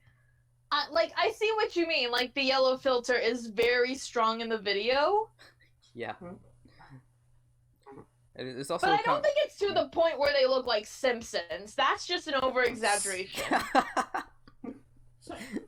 But it's just kind of really funny just seeing how that, like, they're trying to, like, be gangster, I guess, somewhat be gangster somewhat in the music video. I found that kind of funny. And pretty much like most of the video kind of almost looked like they're at it's kind of like something like they're at a party. I mean, yeah, this is supposed to be a party song. Los Angeles, yeah. This is a party song. And this is a party song. Yeah, exactly. Yeah. It's like, okay, this is like an entirely No, exactly. Mm. And plus, I thought it was just so fun seeing the members with all the bubbles. Oh yeah. That's Like, you could tell everyone was having so much fun during that. that part kind of like reminded me of like a little scene in the video of like of a song that Sexy Zone made Kiss when they were also doing bubbles too. It kind of looked similar to that, kind of. I mean, With the bubbles. from on the SKE Discord, a lot of people were upset for the first time Senbatsu members. Why? They're like, they think that they did them dirty with this music video. Like, I saw all of them. Hopefully not in the second half. Well, I mean, they're still new, you know? And, like, plus, yeah, that was the first half of the video. Hopefully it doesn't happen in the second half. I couldn't stop laughing when Robin, like, mentioned how Furahata now has changed so much within the past 3 years.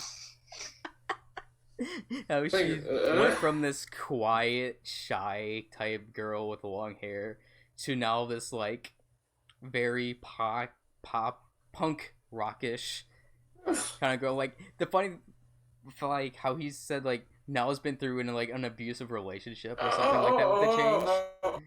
And then I just realized when he said it, I'm like, now did kind of, for her Sosenkyo poster, kind of do the thing with the collar. Okay, hold on. Okay, hold on. I'm so sorry. I'm so sorry, Ruka. Like, how it changed She's in a not year. saying anything. No, I mean, I am on the same page with you guys that it is, like, incredible to see, like, just the 180 that now has made. From long like, hair to short hair. Pre Sosenkyo now to post 2018 Sosenkyo now. Like, I do agree that, like, the whole 180 flip image change is kind of amazing. Like, inside this really timid, quiet girl was this rock star waiting to get out. Was that kind of like when Asuka Maeda began, where she began as a quiet member and then she got famous after that? No, that's different. Different, okay. Mana Atsuko never had an image change. Yeah, she still looked the same, yeah.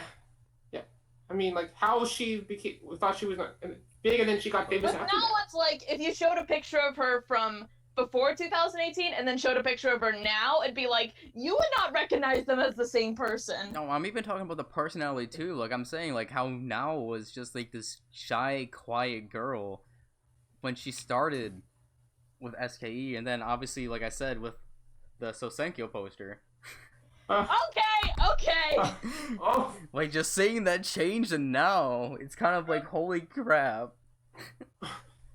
and the same thing kind of happened also with the AKB members in Eyes One, where like a year after they like won Produce 48, now they all look very different now, which we'll talk later. So, yeah. So, Okay. I guess we can move on now. Okay. I'm sorry. Alright, so let's see. There was some pretty major news that happened regarding SKE through I believe it was a event from Zest where they announced this news. It was like a conference thing. Mm-hmm. So several things that were announced. First off, SKE is going to collaborate in a joint project with JKT48. Very interesting. And Yuasa Hiroshi will be acting as the special advisor for JKT. And then, So he'll be going over Jakarta for a little bit, not permanently.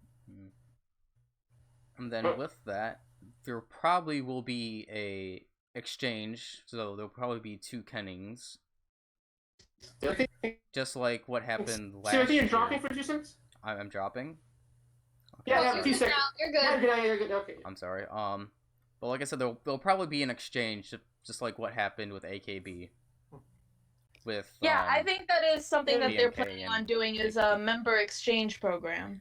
And then somebody asked me on Twitter, who I think will be going over the JKT.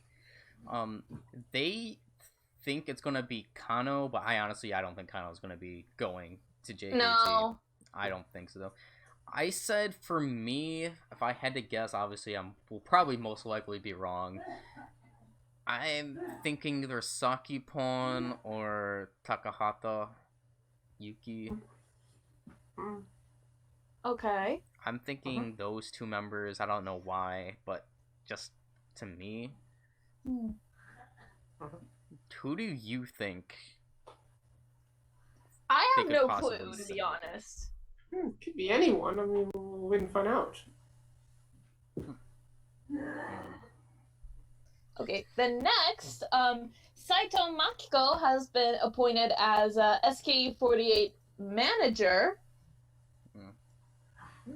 So she will also be managing the theater in place of Yuasa. Oh, like substitute manager, yeah. While he's in Jakarta. No, I think this is just like a thing, just of like 48 Talks that with Sashi. Yeah. Just like what Sashi did. So I don't think it's just a temporary thing. Oh, it's permanent? Yeah, she's basically, Makiko is basically SKE's Takamina. I know that, yeah. Yeah. So it makes sense that Makiko is the one that was assigned this role. So. And then, next up, SKE is going to hold auditions for their 10th generation. Already? After they have the 9th gen? That's I'm very sorry. early.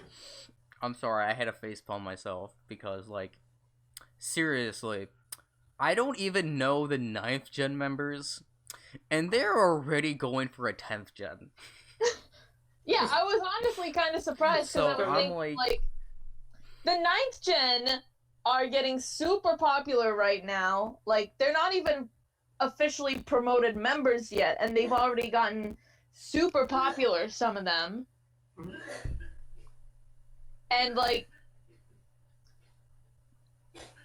but yeah, that is kind of amazing. I guess, like, way too soon, I think.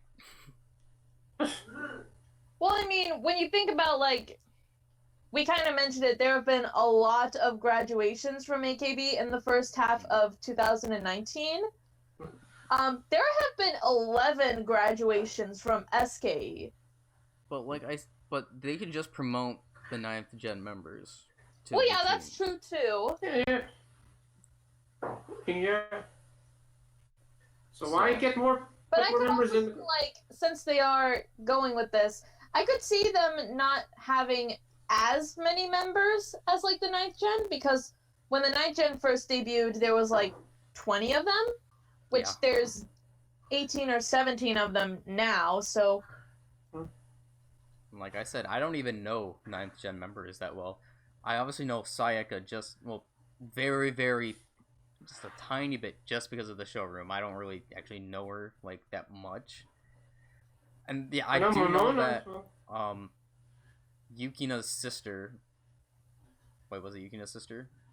Yeah, No, Kotono. Shirai's sister. Kotono. Shirai's sister, I know, is in the 9th Yeah. gen. Yukino, her older sister. But The sister, yeah, I know. Yeah. other than that, like, I don't know any of them. And now I'm having a 10th gen come along. Oh boy. Okay, Oh, boy. so it says for the 10th generation auditions, the applicants, they have to be over the age of 10, I mean, yeah, that's kind of standard. and they said that they're doing it regardless of nationality. That's Which I the thought was important thing. Oh. As long as you can Oh. commute to your job, you're qualified. I think. The application will start on July 25th, Oh. so pretty soon, actually. So if you want to be in a 48 group, go to audition for SKE48. Find details at their website. And like I said, I feel like the 10th gen will be associated with the idol school that SKE is doing with Yeah. KeyHolder. I I feel can like see that. definitely there's gonna be something along the lines of there. I definitely feel like that might happen. Mm-hmm. Yeah, because it says it's guaranteed that they will participate in the 26 single. That's kind of odd. It's like, that And they're already also, apparently, the fans will be able to participate in the auditions by voting for their favorite applicants. To showroom? No, through the 25th single coming out. Oh, they're gonna have ballots in the single. Oh, Yeah. that's interesting. I mean, greetings. I pre-ordered my copy. I got version D, so I'm probably gonna vote for that. Yeah. It kind of makes me wonder, since there were a lot of 9th gen applicants, and there were a lot of them who, like, they didn't make it, or, like, a lot of people, like, they did kind of sort of make it, but they weren't able to debut. Like, they dropped out before they debuted. Like, because I know that there were some girls who were like they passed the audition, but they couldn't debut because of whatever reason happened. I think it was mostly school related Yeah. reasons, because the school probably found out. So I wonder if we'll see any of them reapply again. And then, just like you said, because now there is no nationality restriction, maybe there will be more English speaking members. That would be great. Yeah. Because I think we'll there's see. always one applicant. It seems like that's how it has been for the showroom auditions for the new gens. That there's always at least one member that speaks English, or at least applicant that speaks English. So yeah. But I mean, with the rest, with the rest of the 48 groups, I mean, I know another person in the group that spoke English is Sei Kurahara from HKT. I mean, she's that member that was in the Junkin single that had the long panel about the pear tree. Is that Sei? Saya. I don't. Yeah, Sei Kurahara. Is that her? I don't I know. have no idea. I think she speaks English. She spoke too, yeah. At least we can count. There's other members too. Okay. But, oh yeah. So yeah, we will look out for that. I guess transitioning into this, if I guess that was the news, the Zest Entertainment School is to hold an opening day event. Is that the same thing? Is that the SKE school? Yeah. Yeah, that's Okay. I guess I accidentally transitioned into that. On accident with that. That's So yes, the opening day event will be held on July 20th and 21st. Oh. And 3 of the SKE members, Yamauchi Suzuran, Kurashima Ami, and Suzuki Ena, will hold a talk event. Oh, like 2 months Now, earlier than the school- expected. Yeah, the school is going to be officially opened on the 1st of October. Oh. But I assume this is going to be a special event for, like, maybe to see, like, just to show what kind of school it's going to be like what they're going to do there. And if Oh, I so the remember building- correctly, some of the SK members will be teachers. Is that correct? Yeah, I think they did Yeah. talk about that, like, some of the members could teach courses at the school. So it's like the opening of the building, but classes begin like in October. Uh-huh. Mhm. Okay. Then there's a couple more things. So SKE is going to hold a bus tour for the new single release. Yes. It'll be a party bus? No, it's gonna be like more of a bus tour. Not a party bus, Oh, but yeah. like a tour. Kind of like to promote the single. Oh, okay. So, it says for the people who have tickets through the 3rd round, you will get a chance to go on a 1-day bus tour with the members on September 8th. Oh, There will for be the big 40 participants selected by lottery drawing. Huh? So we have it divided into 2 groups. So first, in the Kanto region, we have Nojima Kano, Matsumoto Chikako, Ego Yuna, Soda Sarina, Hidaka Yuzuki, Furuhata Nao, Kumazaki Haruka, Suda Akari, and Takahata Yuki. And then for the Tokai region, we have Inoue Ruka, Nomura Mio, Matsui Jurina, Arai Yuki, Takeuchi Saki, Takeyanagi Akane, Asai Yuka, Kamata Natsuki, Sato Kaho, and Suenaga Oka. Okay. But what do you think the bus will look like? I don't know. I think it's just gonna be a regular bus, not anything too special about it. Yeah, because I was kind of thinking maybe they're probably going to be in a party bus, maybe, because of the song. But I'm waiting to find out. Mm-hmm. Next story? What? Okay, so we'll talk about this. They released the first teaser trailer for the live-action movie of Hellgirl, which Obamina is in. Oh, that... I Looks saw it. pretty spooky. It's very creepy. Hmm. It's probably a very scary film. Hmm. Okay. Opens this fall. Okay. Then on to the next thing, Ruka. Uh-huh. So, it was announced that Kitagawa Yoshino, Nakamura Izumi, and Aomi Hinano are going to appear in a summer special of the TV drama series Nagoya Ikki Saishu Resha. Now, for those who, if they've probably heard of the series, this is a pretty regular TV drama that has been running in the Tokai region for a long time now. Matsui Rena has been a regular appearing in the TV series pretty much since the beginning. But since this is a summer special, it's going to focus on a special story. I believe also in the cast, not just SKE, but some members from the another Nagoya-based male idol group, Boys and Men, I believe. Oh, They are also going to be appearing in the drama. that's a group that's very close to SKE. They sometimes work both together in their concerts. Oh yeah, they have done like collaborations before. Yeah. So yeah, I am definitely looking forward to this. Especially like since it is for the 3 of them their first time doing a drama. Like, Hinano, she's still a 9th gen Kinkyusei, but she's, like, definitely one of the more popular, because she's, like, done a bunch of work since she debuted.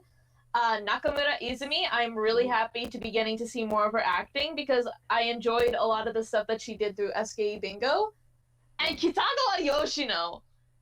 Remember I was talking about, like, film and TV is still uncharted territory for her. I still see her as purely a stage actress. Now I'm gonna get to see her, like, doing TV drama for the first time. So this will definitely be interesting to see.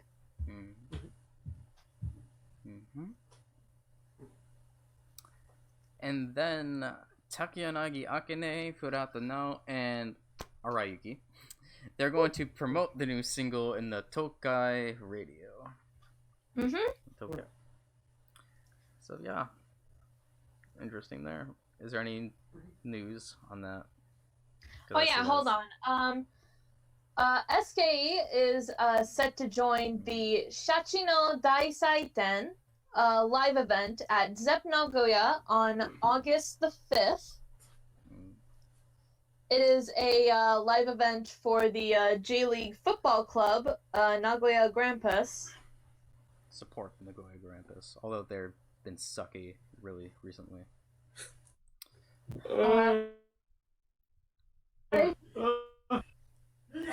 It's still pretty cool to see.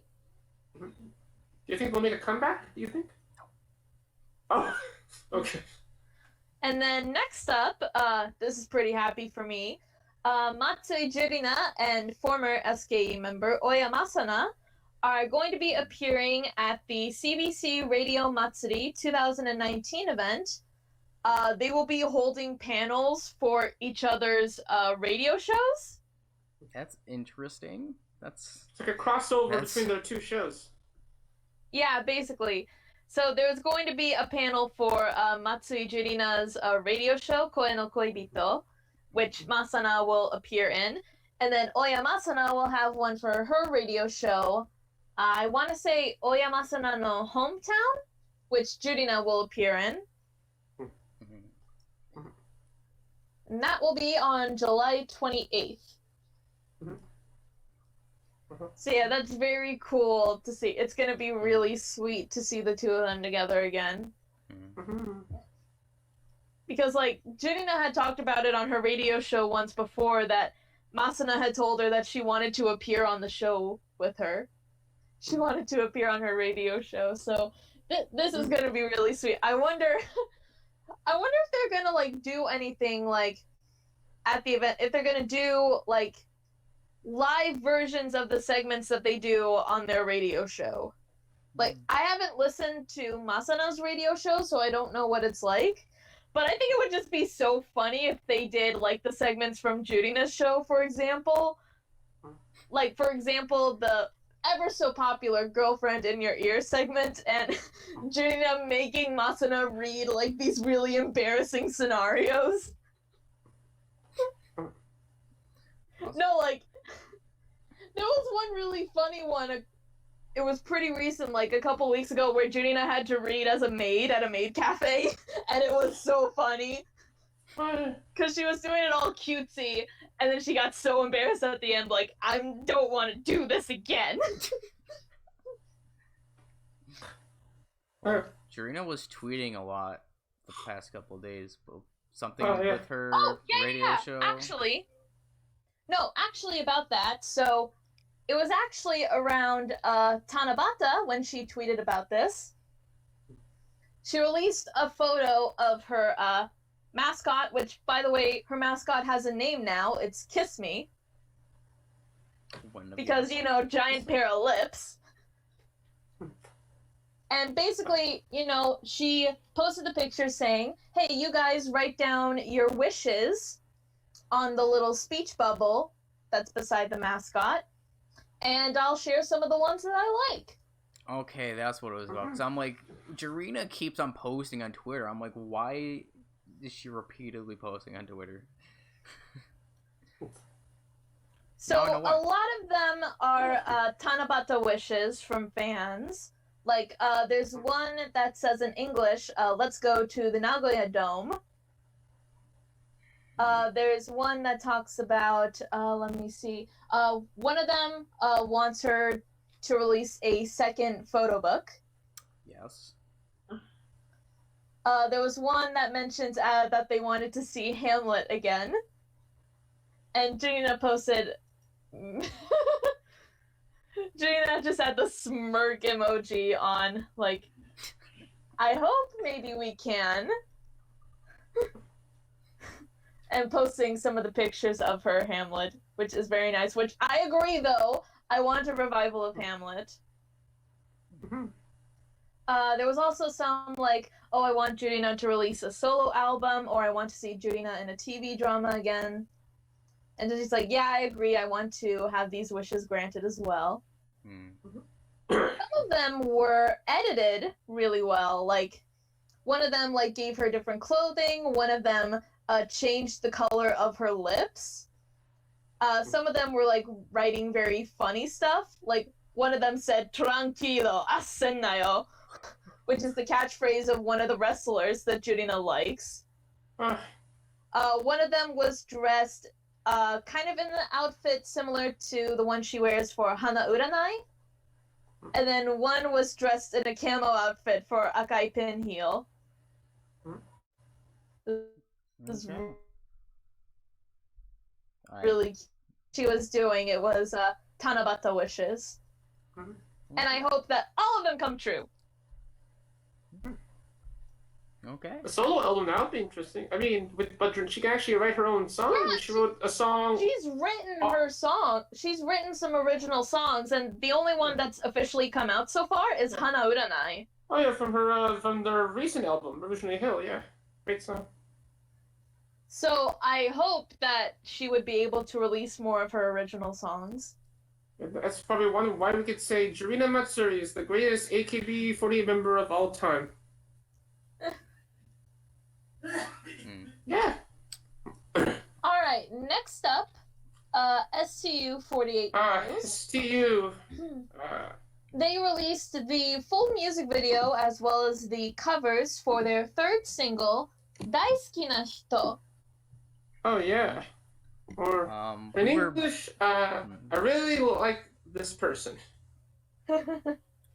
We were both right, I guess, for the usage of the fans, I guess, in the music video. Because I was like, they were going to have like a concert thing, like Kibo Teki Refrain, and then I forgot what you said, how they were going to use the fans. But they did a bit of the concert in the video somewhere, a bit. I think we were both half right. But yeah, like, what did you think of it, the video overall? Oh, me, I say it's great. It's like, we could say it's like, maybe it's like the song that we have been waiting for in a very long time since NGT's 42nd hit single, Where Does the Blues... It has that similar vibe, but I mean, like, it's all... But also, we kind of also get to see that they can actually move the boat. They can actually move it. Yeah, it was really cool to see, like, the shots of them performing on the boat theater. Yeah. I'm not sure if they do concerts when it's moving. Yeah, they do. They do? Oh, that's interesting. I mean, they can actually do concerts while the boat is moving. Yes. Oh, okay, that's interesting, yeah. That means they can do concerts anywhere. If I had to be honest, this is my least favorite of the 3 summer songs. Wait. If I had to be honest, I like SKE's and Hinatazaka's more. I'm sorry. But I mean, like, but also in the video, I kind of also see my Oshiman in the group Mitsuki Imamura a lot. Yeah, she's like at the very front, and that's very good progress. And then but we also kind of see. My bad. But we also see a bit of like also a bit of around Hiroshima. We see some clean places I actually saw when me and my family went to Japan last year. We saw there's Hiroshima Station, and also we see Nano kind of having the mom look again. Yes, yeah, the mom look. But when you watch the video, I mean, I kind of recognize most members. Like I mean, did you? I saw like Arisa and Maiha and Kaho, Kakoa, and Kanan, and there's other members. Did any of you recognize any of them when you watched the video? I don't know. I recognize some of them. Oh, which one did you recognize?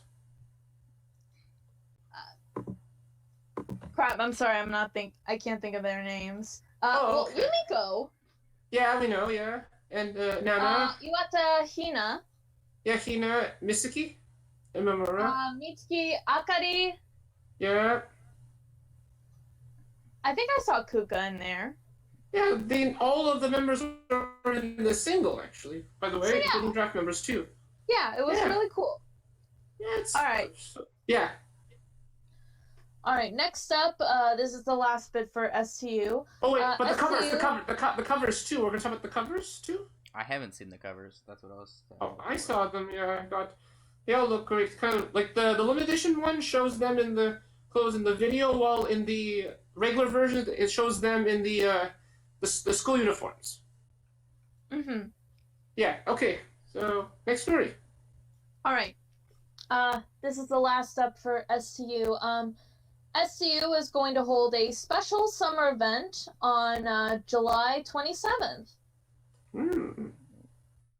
Okay. Where's it gonna happen? I think I just cut out again. It's on the boat. Uh-huh. Are we okay? Yeah, Yeah, we I can go see on you. now. I'm sorry, I cut out. Yeah. I realized. Okay. Huh. So the event is going to be on the boat at the Hiroshima Station's ferry port. Hmm. It's going to be a space there. So there's going to be an Enichi booth. I don't know what that means. Enichi? A booth. Maybe it's like a photo booth, I wonder. Hmm. Oh, what's... There's going to be karaoke. They'll be able to watch fireworks. And all of the members will be dressed in yukatas. Oh, they're gonna do a little party at the boat. That's Yeah, it's fun. basically a summer festival. You can do it like for event space too. Yeah. Mm-hmm. And I mean, yeah, I like to go to the STO Go when I go to Hiroshima again. I mean, I like to go inside and see it. Mm. Mm. All right, next up, HKT48. Some sad news again. Ueki Nao announced her graduation from the group. Now Yuki, Oh boy. here we go again. The one notable thing, how I remember Wiki now, I think it was when HKT did the... I'm not sure if it was for the singles. No, I'm pretty sure this was for the album that they released. Oh, the short films for the album. For the short films. Yeah. Wiki Nao's... I watched Wiki Nao's and hers stood out to me the most. Because hers was insane. creepy. It was Very creepy and creepy. insane. What happened? What He's happened? a psychopath? Yeah, essentially. I mean, Wait, I don't so remember it was exactly, like, but I it remember. was like Very- a horror thing? Yeah, it was kind of like a dark. horror. Oh my And goodness. graphic. And And graphic too. it was really, Well, I thought it was really good, but I can't remember. Like, I mean, it was- specifics and everything. Yeah, it was. I know that it's where so we see this person, and then she's like she's like on a computer doing a chat, kind of inviting people to see her, and then when she gets then she kind of like tortures them after that, Okay, And okay. and eventually murders them after that. And she actually did very well in it, though it's very creepy. And that's actually the one thing I probably know about her. That's the one thing I remember from a wiki now. That's why I started to like Okay, her. I was not expecting that from her. Because her acting was so good during that short film collection thing. Yes, included on a version A of the album, which I actually got that copy actually. Okay then. Mhm. But yeah, I believe she's a first gen member, right? One of the founding yes. HKT members. Oh yeah. Hmm. And she announced it during a concert. Yes. Mhm. So best wishes to her. So now, maybe she might do acting probably after. Maybe like if her acting was as good as you guys said it was, then I could see that. Mhm. I But- probably won't watch it though. After you But- just talked about it now. But did any of you see any of the short films in the album? Any of you? That was the only one that I watched. Oh, I The saw only some one of. that I saw was Miyawaki Sakura's. Well, what happened in hers? Hers was like her character was deaf. Oh, okay. Actually, someone subbed the whole thing. If you look for it, I believe the name of the short film was called Mienai Toge. Yeah. And I saw all the ones in It was version really A. interesting, actually. So go check it out, find it. And I saw all the ones in version. And the interesting one, the short film for Rina Shashihara, is that hers is pretty much an episode of one of the variety shows she's in. Pretty much. Yeah. And it's kind of like it was actually not. It was actually it's like not scripted. It was like actual on the spot. Huh. Okay. Yeah. And other ones good too. Yeah. All right, so moving on, last bit of HKT news. Tsukiyashi Amane had to take a break due to acute enteritis. I actually looked up the term. If I remember correctly, it has to do something with bacteria and something with the intestines inflaming. Oh. Ooh. Diarrhea? No. Oh. But it I has mean, that something to do sounds with rough, that. though, so I hope that she's doing okay. Like it's like a bacterial It will soon. infection that inflames the intestines, I think. Oh, yeah. So yeah. Like stomach pains. Okay. And then All right. moving on to more sad news with So, next up, NMB48. Naiki Kokoro announced her graduation. Kokoro. Another big one. Now, I do kind of know her because she participated in the Produce 48 competition. Produce? So she could have been put in Eyes 1. Well, I think she had to actually leave early in the competition, I believe. She did. I think so. Yeah, she left. Yeah. Oh. Okay. Well, what can we say more about Kokon? I mean, like, she was a very predominant member in the group, actually. Anything else you have to say about her? I don't really have anything to say. I'm sorry. Me neither. I don't really have anything to say. Well, she was a great member, actually, by the way. So, hope she does do a lot of more great things after she leaves the group. The only thing I can say is that she's one of the names that I was able to recognize in NMB. Well, you don't know Yuri Oda? Sorry. I mean, I don't really know a lot of NMB members. Oh, yeah. Like, I usually only know AKB and SKE. Oh, yeah. So, she's one of the names that I did recognize in NMB. Okay. And then, moving on. So, NMB just announced their 21st single, and Shiroma Miru is once again the center. Yeah. The big push is happening. Depending on when this releases, maybe it'll be a Mizugi single. August 14th. August 14th, yeah. Still Wait, a possibility. Do you think they're gonna have time to film that video if they're gonna maybe film the video in Guam? I mean, it doesn't have to be in Guam. Oh, No. no, like any other place. Japan, probably. Possibly? Hopefully a Mizugi single, because we haven't had like any of those since like Igai ni Mango, from what I remember, or is it Masaga Singapore? Whichever one came latest. Okay. So yeah, looking forward. Oh, and to that. they did show the announcement on a video on their YouTube channel, and while they announced it, Miura was actually not there, but she actually gave her thoughts on it in a separate message. Yeah.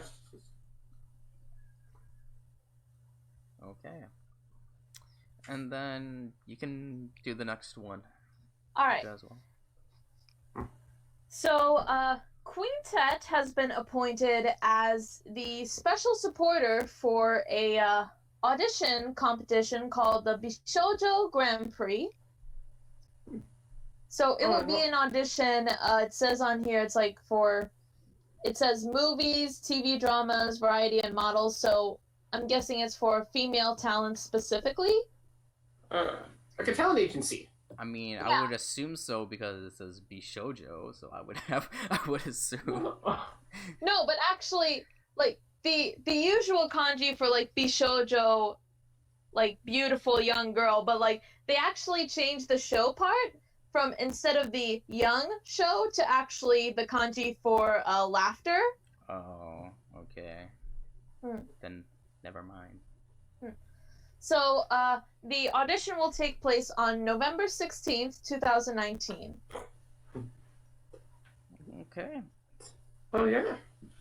And what do you think they're gonna do in those commercials? Do you think to promote the auditions? Commercials? I have no maybe, idea. Or maybe like for the ads. No, wait, they're just a supporter. Yeah, they're just like supporter for. Oh, okay. Like, I imagine they're gonna be like special judges at the event. Oh yeah, that might be possible. Yeah. Oh. All right. Last up on the news section is some IZ*ONE news. We still have graduated, but the big one. Okay. Go on. You guys can announce whatever. Okay. Oh, okay. So first, they announced the tour dates for their Eyes on Me tour in Japan. So first up will be on August 21st in Makuhari Messe. Then next is September 1st at Kobe World Hall. Then September the 8th at Fukuoka Messe. And then September 25th at Saitama Super Arena. I actually do have something to comment on that. So, I did tell my one friend, or at least my group chat for the study abroad, that IZ*ONE is going to be in Saitama because I know a couple of them are going to be in like the Chiba Saitama area. I mentioned that to them, and they thanked me because they're probably going to go now. so they're probably going to see IZ*ONE. Alright. I mean, I said that I would have probably have went, but however, she said like the 25th is like on a Wednesday, and I'm like, oop, nope, I have class. So definitely can't see that. Next up, IZ*ONE is going to appear in Utakon on July 16th. They're gonna be on that show again. Yeah, that's a bit quick rather than sooner. Yeah. And then, last up, there was some videos released for their appearance in KCON New York. There's actually a video up on YouTube of the entire event of when they appeared. So I actually watched all of it. Yeah, me and Steve watched it also when it was happening too. Yeah, I actually watched it. Hey! Yeah, but there was a I live watched stream an on IZ*ONE KCON's, performance. Hey! on KCON's website, although it's only for US viewers, but so if you're like internet, so we might need to use a VPN if you want to watch it internationally. But anyway, before the concert began, I mean, they did a panel 2 before that too. Yeah, I believe it was Minju and Chaewon were the special MCs for the event. Yeah, they introduced some of the performers and they spoke English too. Yeah, they actually spoke really good English. Yeah, we also saw Yujin speaking English and Wonyoung speaking English. But not Sakura, Nako, and Hitomi. No. No, they're still learning. No, but Although, let's see. I did enjoy seeing a lot of their performances. Like, for example, they did Highlight, Airplane, like their songs from Violetta. Oh, yeah. They did La Vie en Rose, which I enjoyed that. And then they sang Nekoya towards the end, which was really cool. Although my favorite segments was the MC segment where it was like the challenges. Oh yeah, from those missions they did on on KCON's YouTube channel in the past few weeks. I put some of those videos in the chat in Discord. If you saw them already. So like it was fun seeing the members like, for example, when they were dancing. That's always fun to see. Like, I've seen a couple of those videos before of like K-pop groups would dance to other K-pop songs, and it's pretty fun to see. Like, you'll see some of them one song come on, and maybe like only 1 or 2 of them know the song. But it's so fun to see when like one song comes on and they all know it. Well, it's kind of funny how it looked like Sakura didn't know any of them, so... Yeah, like Sakura was kind of going along, but she didn't know a lot of them. Although Cheon, though, Cheon was killing it, Well, as usual. I don't know any of the Korean members, so, like, I have no idea who you're talking about, so... Oh, what about Hitomi? No, I mean, Hitomi's Japanese. No, I mean, what about her dancing? What about her dancing? If I had to be honest, like, I kind of forgot which one was Hitomi, because, like... Oh. I haven't seen her in such a long time, and like she wasn't really a member that I paid attention to even in AKB, so like I didn't know which one she was. Well, right now she has the golden blonde hair. It's like another like what we're talking about with now with like she a year after the election, like somehow she changed, and now with Sakura. Like not going to Hitomi, now they look very different now after a year. I could recognize Sakura because I know Sakura's face, and then I recognized Nako because she was the shortest one, so yeah. So that's the only reason why I could recognize them, but I don't know any of the Korean. I would just watch it, I'm like, okay, I might as well just watch IZ*ONE for once, because no, they're in the United States. So I'm like, I might as well. So what did you think? It's exciting as a K-pop performance. You see, I'm not a K-pop fan. I mean, I like all sorts of music. Like, I'm not saying... I mean, K-pop is good. Like, I'm not gonna lie about that. But, like, I'm not really a K-pop fan. So I just thought, like, it was alright. It was alright to me. Like, I'm not gonna say it was amazing. I mean, it was wow. It was, like, very exciting. But, like, before they performed... I know they also showed another little segment where they showed that something you would usually see on, like, let's say, IZ*ONE Chu. And, like, they were showing them, like, kind of rehearsing. And when they showed, like, backstage footage of all the members, that was pretty funny. And when they showed Nako and Hitomi on the screen, like, the audience was, like, it's like, oh, after a year, boy, they're very famous now. And the thing that I noticed when watching, at least, yeah, IZ*ONE, like, there were more screams and fangirling over the boy bands. Like, the crowd wasn't as loud for IZ*ONE than the rest of the show that day. And they were the only female who performed, because originally there was another girl who performed, Everglow, but somehow they didn't perform it because they had problems with the members' visas. So if there might have been more. But, like, I just noticed that, like, when the boy idol bands, or idol groups came on, like, the girls would go crazy, and then IZ*ONE came on and there wasn't really that much. But not as loud as the fans of BTS, the BTS army.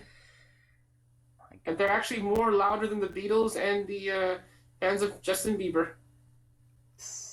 But also before they actually, in the introduction when they showed, whenever they said like, "Welcome to the world of IZ*ONE," it could have been put, "Welcome to Air IZ*ONE," because the clothes they wear in their performance was like flight attendant clothes. They actually look great. Yeah, because they were doing Airplane. Yeah, they could have also performed Up To, but I mean that's but at least they could perform that. Oh, but about their clothes, but I know with the Kyaku Republic, which also in Kyaku News, in their concert they wore pirate clothes, but for those two... Yeah, the theme for Kyaku Republic this year was pirates. Oh, I just realized we didn't talk about Music Day. Yeah. Okay. Well, we'll talk about the TV roundup. Yeah, yeah, we're closing out the news. We're done with the news. Now let's talk about the TV shows. We still have graduated news, Ruka. Oh, crap. Oh, okay. So which one was more interesting? The clothes of the IZ*ONE or the clothes of Kiyazaka? The flight attendant clothes or the pirate clothes? I mean, the pirate clothes are pretty awesome. Yeah. They look Okay, but yeah, before we go on to the graduated news, let's talk about Music Day real quick. Because we got some pretty good performances from Music Day. And me, Steve, and Michael were watching that too before we watched KCON after that. So I didn't watch the full Music Day. I just watched whenever the idol section happened, which was I watched most of it. And Nogi happened. I watched most of it. So they did a whole medley going throughout the ages of Idol. They did 70s and 80s music as well. AKB started off doing a medley of a 70s song, I think. I'm not sure. I don't know Idol music in the 70s and 80s. But I know that they eventually did a collaboration with one of the singers, I think. Yeah. I mean, they did pretty well, but obviously the highlight is the Nogi AKB collaboration. Yeah, that was pretty cool. They did a collaboration with Nogizaka where they did Hadashi de Summer. Yeah, that was actually good, but it's kind of funny how like 48 talks like AKB just backup dancers. But then the opposite happens when they do Corsair Fortune Cookie, where then now AKB is singing and the Nogizaka members are backup dancers. Yeah, they did Koisuru Fortune Cookie, and then for the Million Views medley later on in the show, they did Heavy Rotation. Oh yeah, classic song. Oh wait, that was later? I didn't even see that part. Never mind. Oh, I saw that. Yeah, and Dubcom did USA and tried to get as many as that like. And then my personal favorite performance was for a special medley. They performed Majiska Rock and Roll. Okay, that I saw that on a Twitter post. That was awesome, right? Looks like yeah, a hint they that might was remake fantastic. the first season. They might do a remake, maybe a hint. And like I don't know if they would do. No, they are not going to do that. No, They're no. not gonna do that. They're not doing that. But just, I think I cut out. I think I just cut out. But this, I will say this though. This performance basically reminded me why I loved Majiska Gakuen from AKB.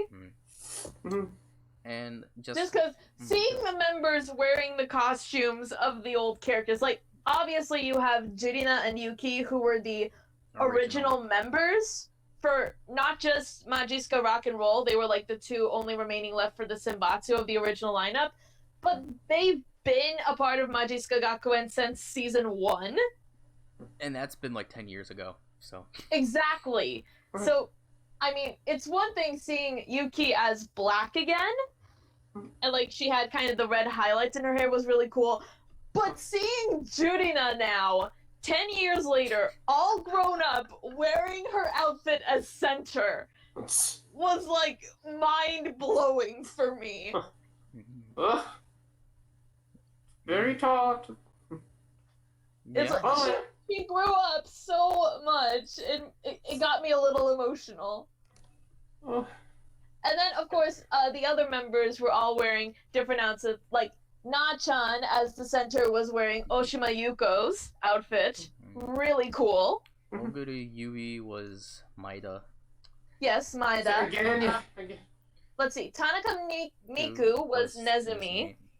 Matsuoka Hana was Dance, actually, even though Yagami Kumi wasn't actually in the lineup for Majiska Rock and Roll, but they included her outfit in there. It was really cool. Dasu is Becky Kata.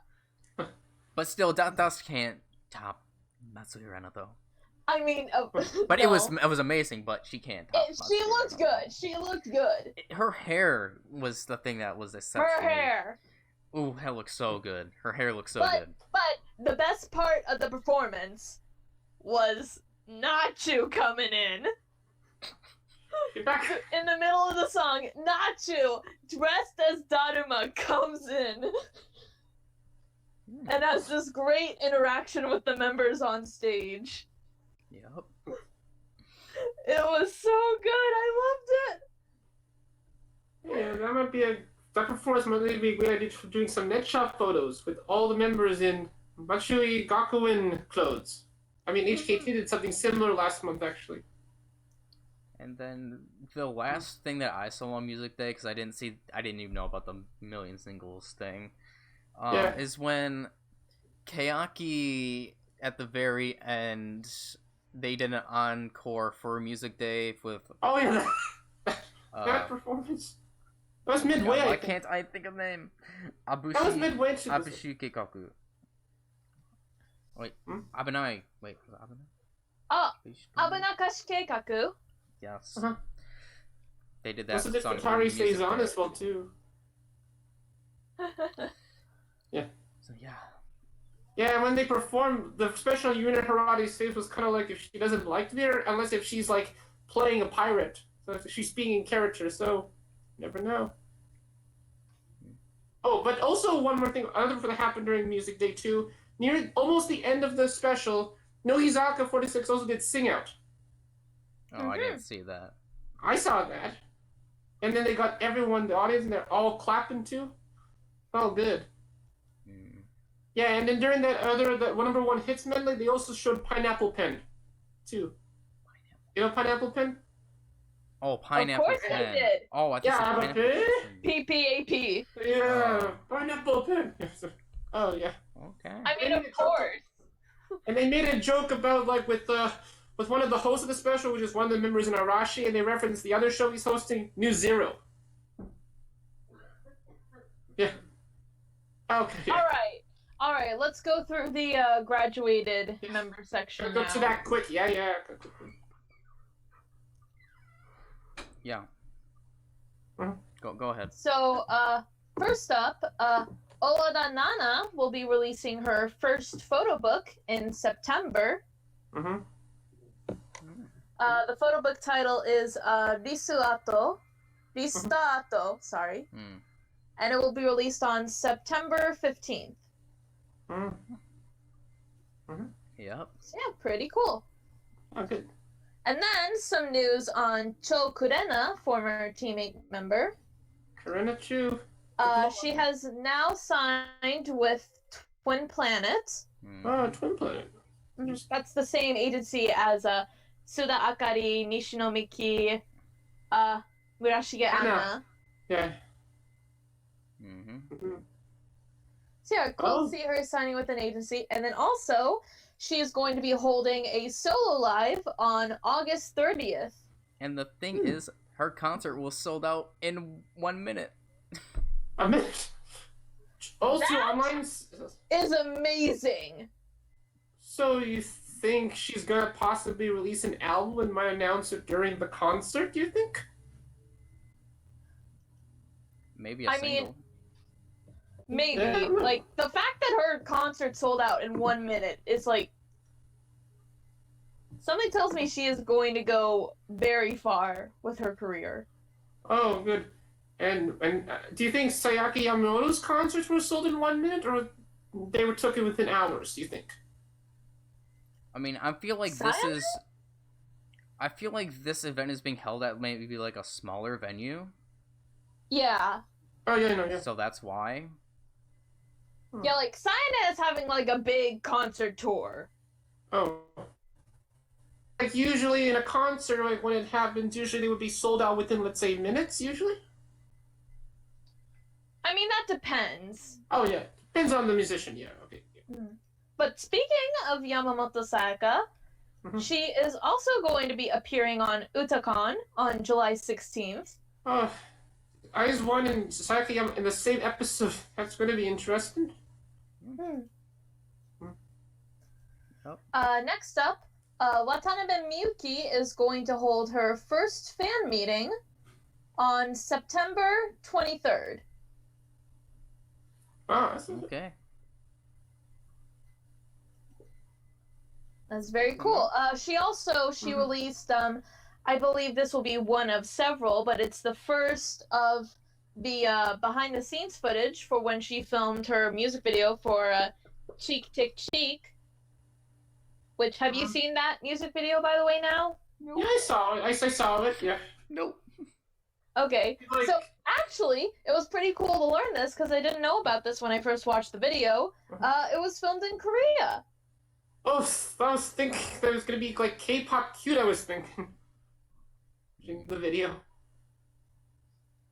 That's pretty. Yeah, it was pretty cool. This is some... Fantastic. This actually really surprised me.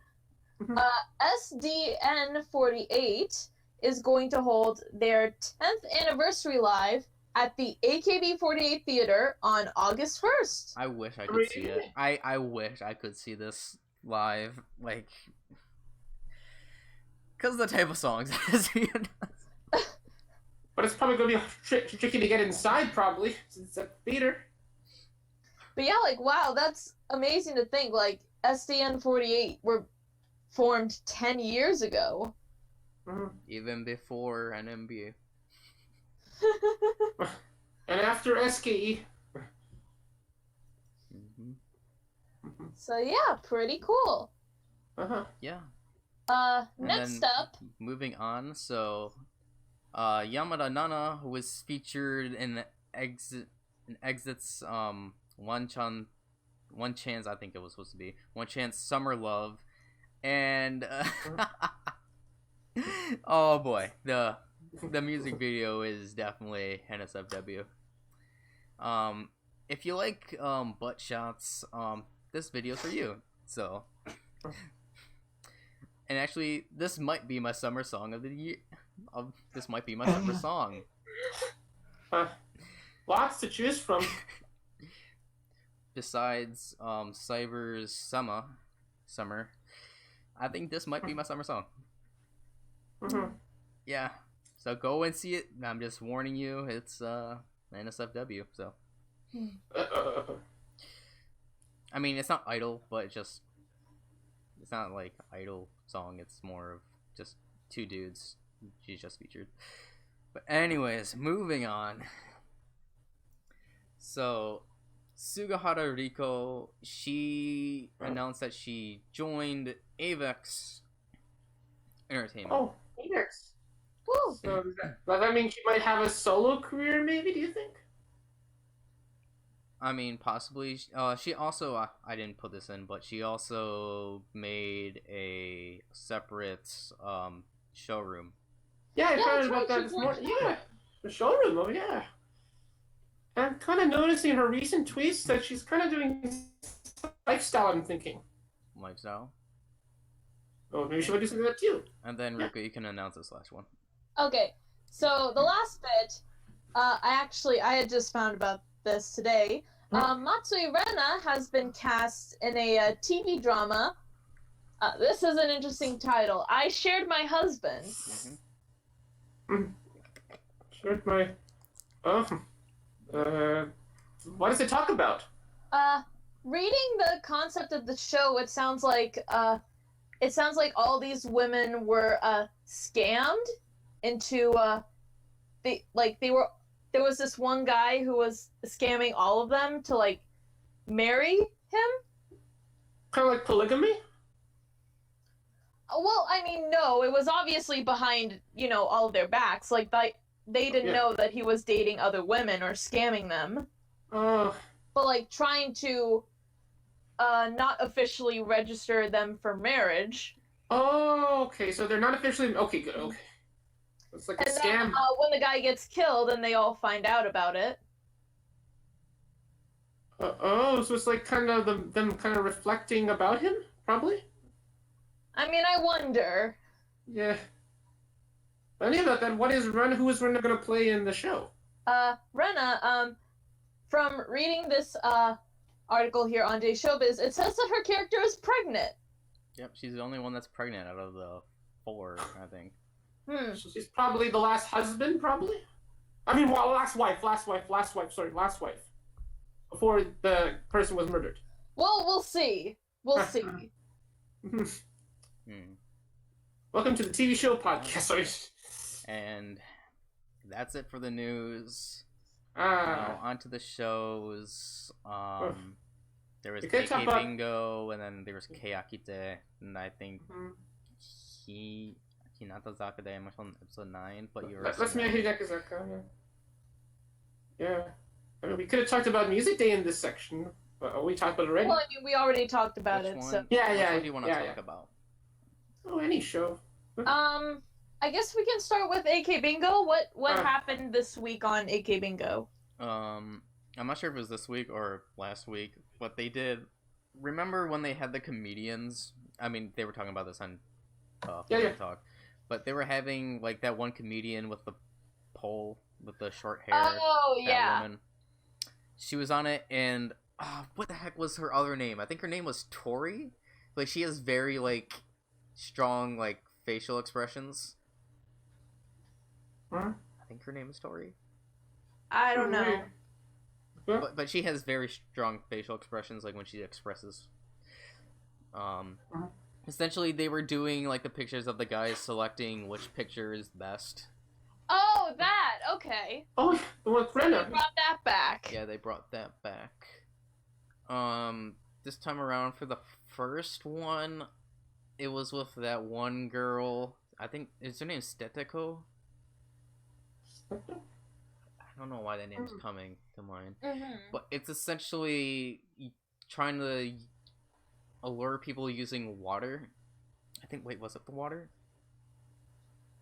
Yeah, because Shitao Miu was like out in the rain or whatever. Oh, okay. So it was like Wait, was that? the members getting basically like doused with water or being like in the water or something. Then Mion was like drinking out of a water fountain. Oh my god, I can't remember. I can't remember. Oh my god. Well, that's okay. You don't have to force yourself if you can't remember what it was like. I do remember that. I did like Hamasayuna's picture. I'm not sure. I think was hers in the second one. Huh? Yes, Hamasayuna's was in the second one. But Hamasayuna's picture I liked really well. It Okay. was very playful. So yeah, that happened for AK Bingo, and then the second part is this week, or Pretty much today, yeah. today. Oh no, yesterday, yeah, yesterday. Yeah, it was yesterday. It was now. Yesterday, yeah. Oh, This I week's didn't watch episode. it. Okay. So yeah, there was that. And then, did you watch KeyHolder at all? I did. The one with the quiz.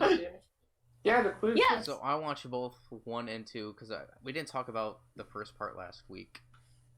Right. The quiz master. Yeah, the quiz master. So Was That was also a pretty fun YouTuber. to watch. Also a YouTuber as well. Yeah. yeah, so spoilers. Kayaki won. Ah. They outsmarted. They're now the quiz queens now. That's good. Well, they picked categories that were very specific that the members knew quite well. So, in that regard, yeah. But it was really funny with Sawabe's, though. This question that he was supposed to get right on NDMBA instantly lost. Let's see, who were the standouts? Nanako kind of stood out to me. Nagasawa Nanako, with her knowledge in the particular manga, I forgot what it was. Ribbon. Ribbon. Yeah, Ribbon. The same comic that has Mariko-chan, Chibi. I mean, it was funny seeing Matsudaira in there, although she's an idiot just like Ishimori. Nishika. Let's see. What else stood out? Was there any parts that stood out to you guys?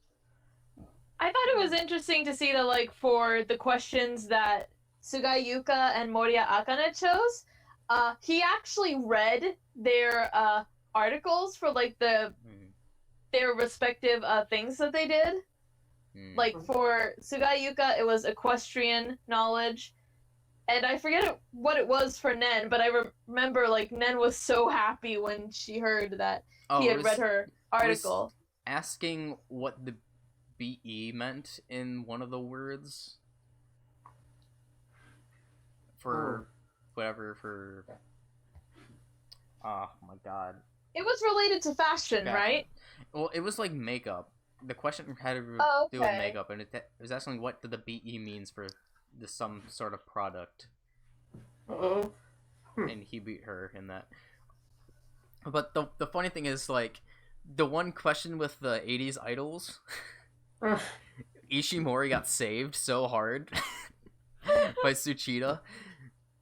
Tsuchida, this dude, he loves idols. This dude, he just loves idols. Instantly got that song. So he's a Woda? I mean, have you not seen him when he dressed up as one? Like, he has worn, like, the Silent Majority outfits, right? Yeah, he actually did the full dance as well. He knows the full dance, the silent majority. Oh, he did that. Oh, that's interesting. But yeah, gotta love Suchida. And he was actually, him and Sawabe were on another quiz show. Yeah. I saw a clip, and they played Kurohitsuji, and he got it immediately. Right. Based on like the first few seconds, after I can recognize it in like the first few seconds too. You hear the steps, and then the piano plays. That's Black Sheep. Yeah. Yep.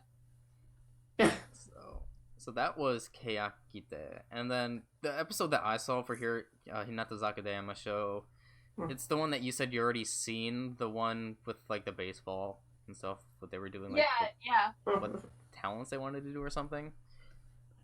Yeah, it's like they were showing off like hidden talents. Hidden talents. They did the baseball thing for so long. I can't believe they lasted that long. Not gonna lie, some of them kind of scared me with how hard they threw them. Was it Kyoko or Tomita, the one that was like threw it immediately into the ground? No, like, it was hard. Katoshi, I It think. was Katoshi. I couldn't stop laughing at that because it's like, oh my god. Like, you can't do this, Katoshi. And then I think Tomita was the one that was hitting Kasuga repeatedly. So like that was really funny. And all of them were good batters too.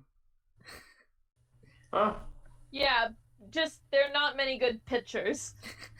And then what was the other one for the hidden talents? I know they did the baseball. Then... Oh, do you mean Watanabe Miho? What was Miho's? Miho was trying to tell scary stories. Oh, I think that was part 2. Yeah, exactly, that's part 2. No, I only saw part 1. Wait, but part 2 was when they did the baseball. Oh, baseball? I thought that was part 1. No, that was part 2. Second part? Oh. Maybe that. Stories. No, that was part 2 because that was the part that I saw was part 2. Huh. Same part of it. What was the scary stories again? I don't remember. Oh my god. Watanabe Miho was telling scary stories, and then in the back you just see Kakizaki Memi looking at the camera making cutesy expressions. No, I didn't see that episode. Oh, it was so funny. That's very fun, yeah. But, Oh, and also, when they sub these next 3 episodes, you are going to laugh your butt off. Am I? Oh yeah, it's the bus tour episode and the barbecue. Yes. It is so freaking funny. I have a feeling there's one certain member. Iguchi Mao? It's not just Iguchi Mao. Oh, okay. What the heck's happening? No, I don't think he is. Hold on. I just froze. What the heck on the OBS? I don't know. Hear me. Give it a minute. Can you Hold hear on. me? What the heck? Hello? Oh, it's like, okay. What the heck? Yeah. I don't know what just happened. Are we still recording? We're still recording? I froze Okay. for whatever reason. I even froze on my side. Usually, Okay. it's been like I don't know what happened. Drop on mine Anyways. too. Well, at least this is at the end of the. Well, yeah, that's good. So yeah. But yeah, look forward to these next coming episodes with the bus tour and the barbecue. It gets really freaking hilarious. It's like watching a special 1 hour and 30-minute episode of Let's Meet at Hinarizaka. I can't wait to see it. And then I guess that's it. Are there any anything that you want to promote? Oh, Rukan, well, before we go, I mean, like, did you see the profile pictures of Hinarizaka that I put in the chat? No. Well, not yet. I'm gonna look at those later. Well, we just went through a lot of news. Is there In anything about that you 3 want to hours. promote? No, Oh, me? not No. really. Well, No, for no, no, no. me, there's at least one thing. So, Dava, he has been on 48 Talk. Mostly does Sakamichi series. Hmm. The group that he's in, I think it's Sakamichi. Oh my god. Oh my god, I can't forget the group's name. Well, the group that he's in, they were recently on TV. They did like an interview, Whoa. thing. So they were on TV and they found the clip of it and they posted it on YouTube. I saw there was a link on Twitter, and he subbed the video, mainly about them talking about Nogizaka. Well, obviously Sakamichi. So I would recommend you guys watching that. I'll link that because he is a community member, more or less. He's been 48 Talk. So go watch that. They're from Indonesia, so they speak Indonesian. Just to let you guys know in advance. So I will link that. There isn't really anything else that I can think of. So yeah. There's gonna be more exciting things in the next few weeks, probably. We'll just wait and find out. Probably. Who knows? So Maybe a major graduation announcement, maybe. Hopefully not. I mean, hopefully not. Yeah, after everything that we just got, let's take a little breather. Yeah. Gotcha, yeah. So that's it for this episode. It's another almost 3-hour episode. Yeah. 3 hours, yeah. So, until next time, guys. See ya. Bye-bye. Bye, everyone. Bye-bye.